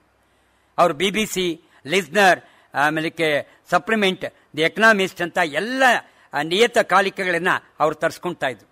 ಸರಳತೆ, ಸಜ್ಜನಿಕೆ, ಶಿಸ್ತು, ಸಂಯಮ, ರಸಿಕತೆ, ಇವು ಎಲ್ಲಕ್ಕಿಂತ ಒಂದೇ ಹೆಸರು ಅಂದರೆ ವಿ ಸಿ. ಶುಚಿ ರುಚಿಗೆ, ದೊಡ್ಡ ವ್ಯಕ್ತಿಗಳಿಗೆ ಅವರಿಗೆ ಅವ್ರು ಕೊಡ್ತಾ ಇದ್ದ ಗೌರವ ಯಾರೂ ಇಲ್ಲ. ಅವರ ಬಾಗಿಲು ಎತ್ತರ ಇತ್ತು ಅನ್ನೋದು ಎಲ್ರಿಗೂ ಗೊತ್ತಿದೆ. ಅವ್ರ ರೂಮ್ ಕೇವಲ 6 ಅಡಿ ಇತ್ತು. TS ವೆಂಕಣ್ಣಯ್ಯನವರು, ಬೆಳ್ಳಾವಿ ವೆಂಕಟನಾರಾಯಣಪ್ಪನವರು ಇವರೆಲ್ಲ ಬರ್ತಿದ್ದವ್ರು ಎತ್ತರದ ಮನುಷ್ಯರು. ಅವ್ರ ರೂಮ್ನಲ್ಲಿ ತಲೆ ತೆಗೆಸ್ಕೊಂಡು ಬರ್ತಾಯಿದ್ರು. ಅವರು ಬರ್ತಾರಲ್ಲ ಅಂತ ಅಂದ್ಬಿಟ್ಟು ಆ ಬಾಗಿಲನ್ನ 7 ಅಡಿ ಎತ್ತರಿಸಿದ್ರಂತೆ. ಆದರೆ TS ವೆಂಕಣ್ಣಯ್ಯವರು ಅದೇ ತಲೆ ತೆಗೆಸ್ಕೊಂಡು ಬಂದಾಗ ವಿ ಸಿ ಅವರು ಒಳಗಡೆಯಿಂದ ಹೇಳಿದ್ರಂತೆ, ವೆಂಕಣ್ಣಯ್ಯನವರೇ ಬಾಗಿಲನ್ನ ಎತ್ತರಿಸಿದ್ದೀನಿ, ಯಾಕೆ ತಲೆ ತೆಗೆಸ್ಕೊಂಡು ಬರ್ತಾ ಇದ್ದೀರಿ ಅಂತ. ಅದಕ್ಕೆ ವೆಂಕಣ್ಣಯ್ಯನವರು ಹೇಳೋರಂತೆ, ನಾನು ತಲೆ ತೆಗೆಸ್ಕೊಂಡು ಬರ್ತಿರೋದು ನಿನಗಲ್ಲ, ನಿನ್ನಲ್ಲಿರ್ತಕ್ಕಂಥ ಈ ವಿದ್ವತ್ ಪಂಡಿತರಿದಾರಲ್ಲ, ಈ ಪುಸ್ತಕಗಳಿಲ್ಲ, ಸರಸ್ವತಿ ಇದಕ್ಕೆ ತಲೆ ಬಾಗಿಸ್ಕೊಂಡು ಬರ್ತಾ ಇದ್ದೀನಿ ಅಂತ. ಯಾರನ್ನೂ ಕೂಡ ಯಾವತ್ತೂ ಕೂಡ ನೋಯಿಸಿದ ವ್ಯಕ್ತಿ. ಇನ್ನೂ ಒಂದೇನೆಂದರೆ, ಅನೇಕ ವಿದ್ವಾಂಸರು, ಸಂಗೀತಗಾರರು, ಉಮಾಶಂಕರ್ ಜೋಶಿ ಆಗ್ಬೋದು, ಬಿಸ್ಮಿಲ್ಲಾ ಖಾನ್ ಅವರು, ರಾಜ್ಕುಮಾರ್, ಅನೇಕ ಸಾಹಿತಿಗಳು ಎಲ್ಲರೂ ಅವ್ರ ಮನೆಗೆ ಬರೋದು. ಅವ್ರ ಮನೆ ಕಾಫಿನೇ ಒಂದು ರುಚಿ, ಅದು ಮಾಮೂಲಿ. ಅದು ಶಿವರಾಮ್ ಕಾರಂತರಿಗೆ 4 ದಶಕಗಳ ಸ್ನೇಹ ಇತ್ತು. ಶಿವರಾಮ್ ಕಾರಂತರು ಟವಲ್ ಹಾಕ್ಕೊಳ್ಳೋರು. ವಿ ಸಿ ಅವ್ರಿಗೊಂಥರ ಮುಜುಗರ. ಈ ಟವಲ್ ಯಾಕೆ ಕಾರ ಅಂತಂತಂದರೆ, ಏನಿದು ನಿಮ್ಮದೇನು ಆಕ್ಷೇಪಣೆ, ಇದನ್ನು ಹಾಕಿಕೊಂಡರೆ ಹೆಣ ಹೊರುವುದಕ್ಕೋ, ಬನ್ನಿ ನಾನು ಬರುತ್ತೇನೆ ಅನ್ನೋರಂತ. ಇನ್ನೂ ಒಂದು ಹೇಳೋರು, ಒಂದು ಕಡಲ ತೀರಕ್ಕೆ ಹೋಗಿ ಆ ಕಡೆ ವಿ ಸಿ, ಈ ಕಡೆ ಕಾರಂತರು ಇಬ್ಬರು ಕೂತ್ಕೊಂಡಿದ್ದಾರೆ. ಸ್ವಲ್ಪ ಹೊತ್ತು ಹಾಗೆಯೇ ಕೂತ್ಕೊಂಡಿದ್ದಾರೆ, 1 ಗಂಟೆ 2 ಗಂಟೆ. ಆಮೇಲೆ ವಿ ಸಿ ಅವರು ಓ ಕಡಲೆ ಅಂದ್ರಂತೆ. ಅದಕ್ಕೆ ಕಾರಂತರು ಹೇಳದಂತೆ, ಯಾವ ಕಡಲೆ, ಹಸಿಗಡಲೆ, ಉರಿಗಡಲೆ, ಯಾವ ಕಡಲೆ ಅಂತಾರೆ. ಸಂಪದಕ್ಕೆ ವಿ ಸಿ ಸಂಪದ ಶುರುವಾದಾಗ 10,000 ರೂಪಾಯಿನ ಕೊಟ್ಟು ಒಳ್ಳೆ ಕೆಲಸ ಮಾಡ್ತಿದ್ದೀರಿ ಅಂತ ಹೇಳಿದವರು ಅಂತಂದರೆ ನಮ್ಮ ಕಾರಂತರು. ಕರ್ನಾಟಕದ ಏಕೀಕರಣಕ್ಕೆ ದುಡಿದ ಮಹಾನ್ ವ್ಯಕ್ತಿ ವಿ ಸಿ ಅವರು. ನಾರ್ತ್ ಇಂಡಿಯಾ ಒಳಗೆ ಧಾರವಾಡ, ಪೂನಾ, ಬಾಂಬೆ ಎಲ್ಲಿ ಹೋದರೂ ಕೂಡ ಅಲ್ಲಿನ ಸಾಹಿತಿಗಳು ಕೇಳ್ತಾ ಇದ್ದು ಒಂದೇನೆ, ಸೀತಾರಾಮಯ್ಯನವರು ಹೇಗಿದ್ದಾರೆ ಅಂತ.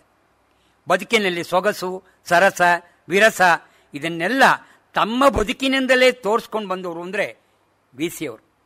ಓದುಗಾರಿಕೆ, KS ನರಸಿಂಹಸ್ವಾಮಿಯವರು ಪ್ರತಿದಿನ ಬೆಳಿಗ್ಗೆ ಒಂದು ಕವನವನ್ನು ತಗೊಂಡು ಅಣ್ಣ ಅಂತ ಕರಿತಾ ಇದ್ರು. ವಿ ಸಿ ಅವ್ರನ್ನ ತಗೊಂಬಂದು ತೋರಿಸ್ತಾ ಇದ್ರು, ಅದನ್ನು ಅನೇಕ ಕಡೆ ತಿದ್ದುತ್ತಾ ಇದ್ರು. ಅದನ್ನು ಸೊಗಸು ಅನೇಕ KS ನರಸಿಂಹಸ್ವಾಮಿಯವರ ಗೀತೆಗಳನ್ನು ಇಂಗ್ಲೀಷಿಗೆ ಟ್ರಾನ್ಸ್ಲೇಟ್ ಮಾಡ್ತಾರೆ. ಎಲ್ಲಕ್ಕಿಂತ ಹೆಚ್ಚು ಎಲ್ಲಿ ಹೋದರೂ ಕೂಡ ನೋಡಿ, ಕನ್ನಡದಲ್ಲಿ ಎಂಥದ್ದಿದೆ. GP ರಾಜರತ್ನಂರವರು, ಗೋಕಾಕ್ರವ್ರ ಬಗ್ಗೆ, ಕೈಲಾಸಂ ಬಗ್ಗೆ, ಬೇಂದ್ರೆ ಬಗ್ಗೆ ಎಷ್ಟು ಜನಕ್ಕೆ ಹೇಳ್ತಾ ಇದ್ರು. ಇನ್ನೂ ಒಂದು ನಿರರ್ಗಳವಾಗಿ ಮಾತುಗಾರಿಕೆ. ಒಳ್ಳೆಯ ಮಂಗಳೂರು ಕಡೆ ಮಳೆ ಹಾಗೂ ಇತ್ತು, ಆ ಥರ ಅನೇಕ ವಿದ್ವತ್ ಪೂರ್ಣ ಮಾತುಗಾರಿಕೆ ಅವರದಾಗಿತ್ತು. ಅವರ ಟೀ ಸೇವನೆ, ವೀಳ್ಯದೆಲೆ, ಇದನ್ನೆಲ್ಲ DVG ಅವ್ರ ಮಗ BGL ಸ್ವಾಮಿ ಪಂಚಕಲಶ ಗೋಪುರನಲ್ಲಿ ಬರ್ಕೊಳ್ತಾರೆ.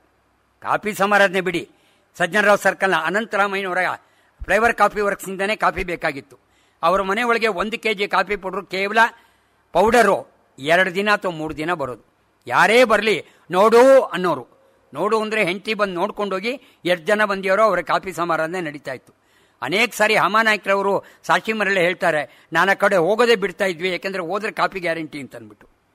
ಇನ್ನೊಂದೇನೆಂದರೆ BMC ಅವರು ಹೇಳ್ತಾರೆ, ಬೇರೆಯವರಿಗೆ ಡೆಪ್ತ್ ಇರ್ಬೋದು, ನಿಮ್ಮ ವಿಡ್ತ್ ಟು ಸಿ ಅಂತಾರೆ.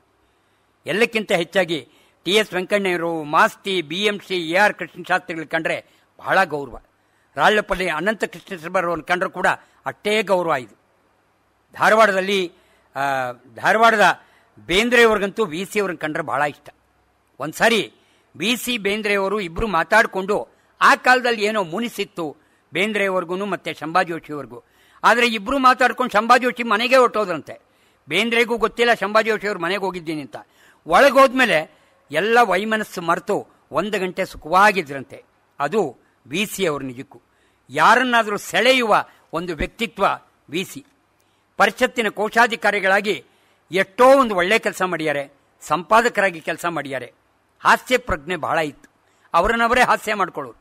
ಅವ್ರ ಮಗ ಸತ್ಯನಾರಾಯಣ ಹೇಳೋರಂತೆ, ಸತ್ತಿ ನನಗೊಂದು ಪುಸ್ತಕ ಬೇಕಾಗಿತ್ತೋ, ಅದು ಎಲ್ಲೂ ಕಾಣಿಸ್ತಾ ಇಲ್ಲ, ಹೋಗ್ಲಿ ಗುಜರಿಲಿ ನೋಡೋ ಎಲ್ಲಾದರೂ ಇದೆಯೇನೋ ಅಂತಂದರೆ, ಯಾರಾದರೂ ತಗೊಂಡು ಗುಜರಿಗೆ ಹಾಕಿದ್ರೆ ಮಾವಯ್ಯ ಅಲ್ವಾ ತಗೊಳ್ಳೋದು ಅಂತ. ವಿ.ಸಿ. ಅವರನ್ನ ಮನೆಯವರು ಮಾವಯ್ಯ ಅಂತ ಕರೀತಾ ಇದ್ರು. ಒಂದ್ಸರಿ ಲಂಡನ್ಗೆ ಹೋದಾಗ ಮಾರ್ಸೆಲಾ ಮೇಯರ್ ಹತ್ರ ಹೋಗ್ತಾರೆ.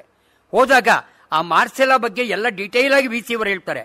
ಮಾರ್ಸೆಲಾ ಮೇಯರ್ ಹೇಳ್ತಾರಂತೆ, ನನಗಿಂತ ಇದನ್ನು ಭಾರತದಿಂದ ಬಂದಿರತಕ್ಕಂಥ ಇವರಿಗೆ ನಮ್ಮ ದೇಶ ಬಹಳ ಚೆನ್ನಾಗಿ ಗೊತ್ತಿದೆ ಅಂತ. ಹಿಂದೂ ಪತ್ರಿಕೆ ಬೆಳಗ್ಗೆ ಅನೇಕ ವರ್ಷಗಳ ಕಾಲ ಸಾಹಿತ್ಯ ವಿಮರ್ಶೆಯನ್ನು ಮಾಡ್ತಾರೆ. ಹಿರಿಯರಿಗೆ ಉತ್ತೇಜನ ಪ್ರೋತ್ಸಾಹ ನೀಡ್ತಾರೆ. ಜ್ಞಾನಪೀಠ ಪ್ರಶಸ್ತಿ ಮಂಡಳಿಯ ಸದಸ್ಯರಾಗಿ ಒಳ್ಳೆ ಕೆಲಸ ಮಾಡ್ತಾರೆ. ಕುವೆಂಪುರವರಿಗೆ ಮೊಟ್ಟ ಮೊದಲ ಜ್ಞಾನಪೀಠ ಪ್ರಶಸ್ತಿ ಬಂದಾಗ ಡೆಲ್ಲಿಗೆ ತಮ್ಮ ಖರ್ಚಿನಲ್ಲೇ ಫ್ಲೈಟ್ನಲ್ಲಿ ಹೋಗ್ತಾರೆ. ಹೇಳಿ ಬರೆಸೋ ಕಲೆ ವಿ.ಸಿ. ಅವರು. ಇದೇ ನಮ್ಮ ಡಿ.ವಿ.ಜಿ.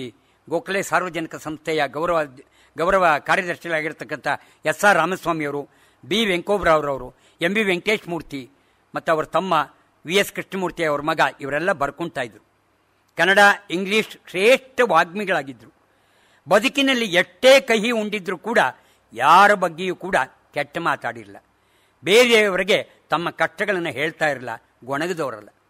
ದಿನಕರ ದೇಸಾಯಿ ಬರೀತಾರೆ, ನೀ ಬರೆದುದೆಲ್ಲವೂ ಬೆಳ್ಳಿ ಬಂಗಾರ, ನೀ ಬರೆದುದೆಲ್ಲವೂ ಬೆಳ್ಳಿ ಬಂಗಾರ, ಗದ್ಯ ಪದ್ಯಗಳೆರಡು ನಿನ್ನ ಸಿಂಗಾರ, ನಿನ್ನ ಹೃದಯದ ಛಾಯೆ ಬಾನಿಗೂ ಬಿಳುಪು, ಬೇರೆಲ್ಲಿ ನೋಡೋಣ ಈ ಥರದ ಹೊಳಪು.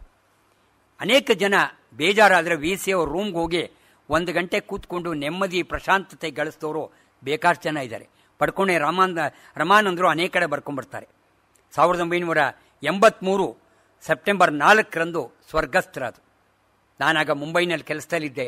ನೈಟ್ ಡ್ಯೂಟಿ ಇದ್ದಾಗ ನನಗೆ ಬೇಕಾದಂಥ ಒಬ್ಬರು ಬಹಳ ಆತ್ಮೀಯರು ನಾಡಿಗ್ ಅಂತ ಅಂದ್ಬಿಟ್ಟು ಫೋನ್ ಮಾಡಿದ್ರು, ನಿಮ್ಮ ತಾತ ಅವ್ರು ತೀರ್ಕೊಂಡ್ರು ಅಂತ. ನಾಡಿಗ್ ಒಂದು ಮಾತು ಹೇಳಿದ್ರು. ಅವರು ಇನ್ವಿಜಿಲೇಟರ್ ಆಗಿದ್ದಾಗ ಇಂಗ್ಲೀಷ್ ಟು ಕನ್ನಡ ಒಂದು ಟ್ರಾನ್ಸ್ಲೇಟ್ ಇತ್ತಂತೆ. 2 ಸಾರಿ ಹೊಡೆದಾಕಿದ್ರಂತೆ ಇವರು ನಾಡಿಗ್ ಅವರು. 3ನೇ ಸಾರಿ ಟ್ರಾನ್ಸ್ಲೇಟ್ ಮಾಡಿದ್ರಂತೆ. ಹೋಗೋವಾಗ ವಿ.ಸಿ. ಅವರು ಕರೆದು, ತುಂಬ ಚೆನ್ನಾಗಿ ಟ್ರಾನ್ಸ್ಲೇಟ್ ಮಾಡಿದ್ಯಾ, ನಿನಗೆ ಫಸ್ಟ್ ಬರುತ್ತೆ ಅಂತ ಹೇಳಿದ್ರಂತೆ. ಆವಾಗ ಅವ್ರಿಗೆ ಫಸ್ಟ್ ಬಂದಿತ್ತಂತೆ.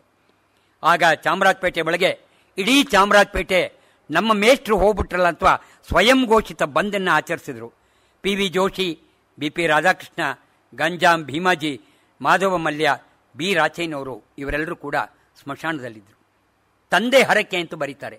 ಅವರೇ ಬರೆದಿರೋ ಒಂದು ಪದ್ಯ, ನನ್ನ ರಕ್ತದಿ ಹುಟ್ಟಿ ಬೆಳೆದಿಹ 4 ಮಕ್ಕಳು ನಿಲ್ಲಲಿ, ನನ್ನ ದಿಬ್ಬಣ ಅವರ ಭುಜದಲ್ಲಿ ಮಸಣ ಸೂಡಿಗೆ ನಡೆಯಲಿ. ಆಗಿದ್ದು ಅದೇ ಅಂತೆ. 4 ಜನ ಗಂಡು ಮಕ್ಕಳು ಆ ಪಾರ್ಥಿವ ಶರೀರವನ್ನು ಹೊತ್ಕೊಂಡು ಚಾಮರಾಜಪೇಟೆ ಸ್ಮಶಾನಕ್ಕೆ ಹೋಗ್ತಾರೆ. ಸಿಂಪಲ್ ಲಿವಿಂಗ್, ಹೈ ಥಿಂಕಿಂಗ್ ಅಂದರೆ ಇಂಥವರನ್ನೇ ವಿ.ಸಿ. ಅವರು. ಒಂಥರ ವಿ.ಸಿ. ಅವರ ಹೆಸರು ಹೇಳಿದ್ರೆ ನಮಸ್ಕಾರ ಮಾಡೋಂಥತ್ತೆ. ಬಹಳ ದೊಡ್ಡ ಪೂಜ್ಯರು. ಇವತ್ತು ವಿ.ಸಿ. ಸಂಪದ ಬಹಳ ದೊಡ್ಡದಾಗಿ ಬೆಳೆದಿದೆ. ಯಾವ ಯೂನಿವರ್ಸಿಟಿಯವರು ಮಾಡದೇ ಇದ್ದಷ್ಟು ಕೆಲಸವನ್ನು ವಿ.ಸಿ. ಸಂಪದ, ವಿ.ಸಿ. ಅವರ ಎಲ್ಲ ಕೃತಿಗಳನ್ನು 20 ಸಂಪುಟಗಳಲ್ಲಿ ಈಗಾಗಲೇ ತಂದಿದ್ದಾರೆ. ನಮ್ಮ ವಿ.ಸಿ. ಸಂಪದ ಅಧ್ಯಕ್ಷರಾಗಿ ಪಿ. ವಿ. ಜೋಶಿಯವರಿದ್ದರು, ಎಚ್. ಕೆ. ರಂಗನಾಥ್ರವರು ಇದ್ದರು, ಈಗ ಎಂ. ಎಚ್. ಕೃಷ್ಣಯ್ಯ ಅವರಿದ್ದಾರೆ. ಎಂ. ಬಿ. ವೆಂಕಟೇಶ್ ಮೂರ್ತಿಯವರ ಕೊಡುಗೆ ಅಪಾರ ಅಂತ ಹೇಳಿದ್ರೆ ತಪ್ಪಾಗಲಾರ್ದು. ಹಾಗಾಗಿ 1999ರಲ್ಲಿ ಶತಮಾನೋತ್ಸವವನ್ನು ಆಚರಿಸಿದ್ರು. ಅನೇಕ ಕಡೆ ಕಾರ್ಯಕ್ರಮಗಳನ್ನ ಹಮ್ಮಿಕೊಂಡಿದ್ರು.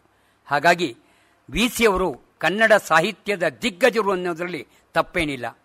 ಇವತ್ತು ವಿ.ಸಿ. ಅವರು ಇಲ್ದಿದ್ರು ಕೂಡ ಅವರ ಬರವಣಿಗೆ, ಅವರ ಪಂಪಯಾತ್ರೆ, ಲಲಿತ ಪ್ರಬಂಧ, ಅವರ ಹಾಡುಗಳು ಇವತ್ತು ಜೀವಂತವಾಗಿದೆ. ನಾವು ಒಮ್ಮೆ ಮೆಲುಕು ಹಾಕಬೇಕಾಗಿದೆ. ಹಾಗಾಗಿ ಈ ಗೋಖಲೆ ಸಾರ್ವಜನಿಕ ಸಂಸ್ಥೆ ಒಳಗಡೆ ಸಾಹಿತ್ಯ ದಿಗ್ಗಜರು ಮಾಲೆಯಲ್ಲಿ ಮೊಟ್ಟ ಮೊದಲು ನಾನು ಆಯ್ದುಕೊಂಡ ವಿ.ಸಿ. ಅವರ ಬಗ್ಗೆ ಮಾತಾಡೋದಕ್ಕೆ ಅವಕಾಶ ಕೊಟ್ಟಿದ್ದಕ್ಕೆ ಎಲ್ರಿಗೂ ಕೂಡ ವಂದಿಸಿ ನಾನು ಮಾತು ಮುಗಿಸ್ತೀನಿ. ನಮಸ್ಕಾರ.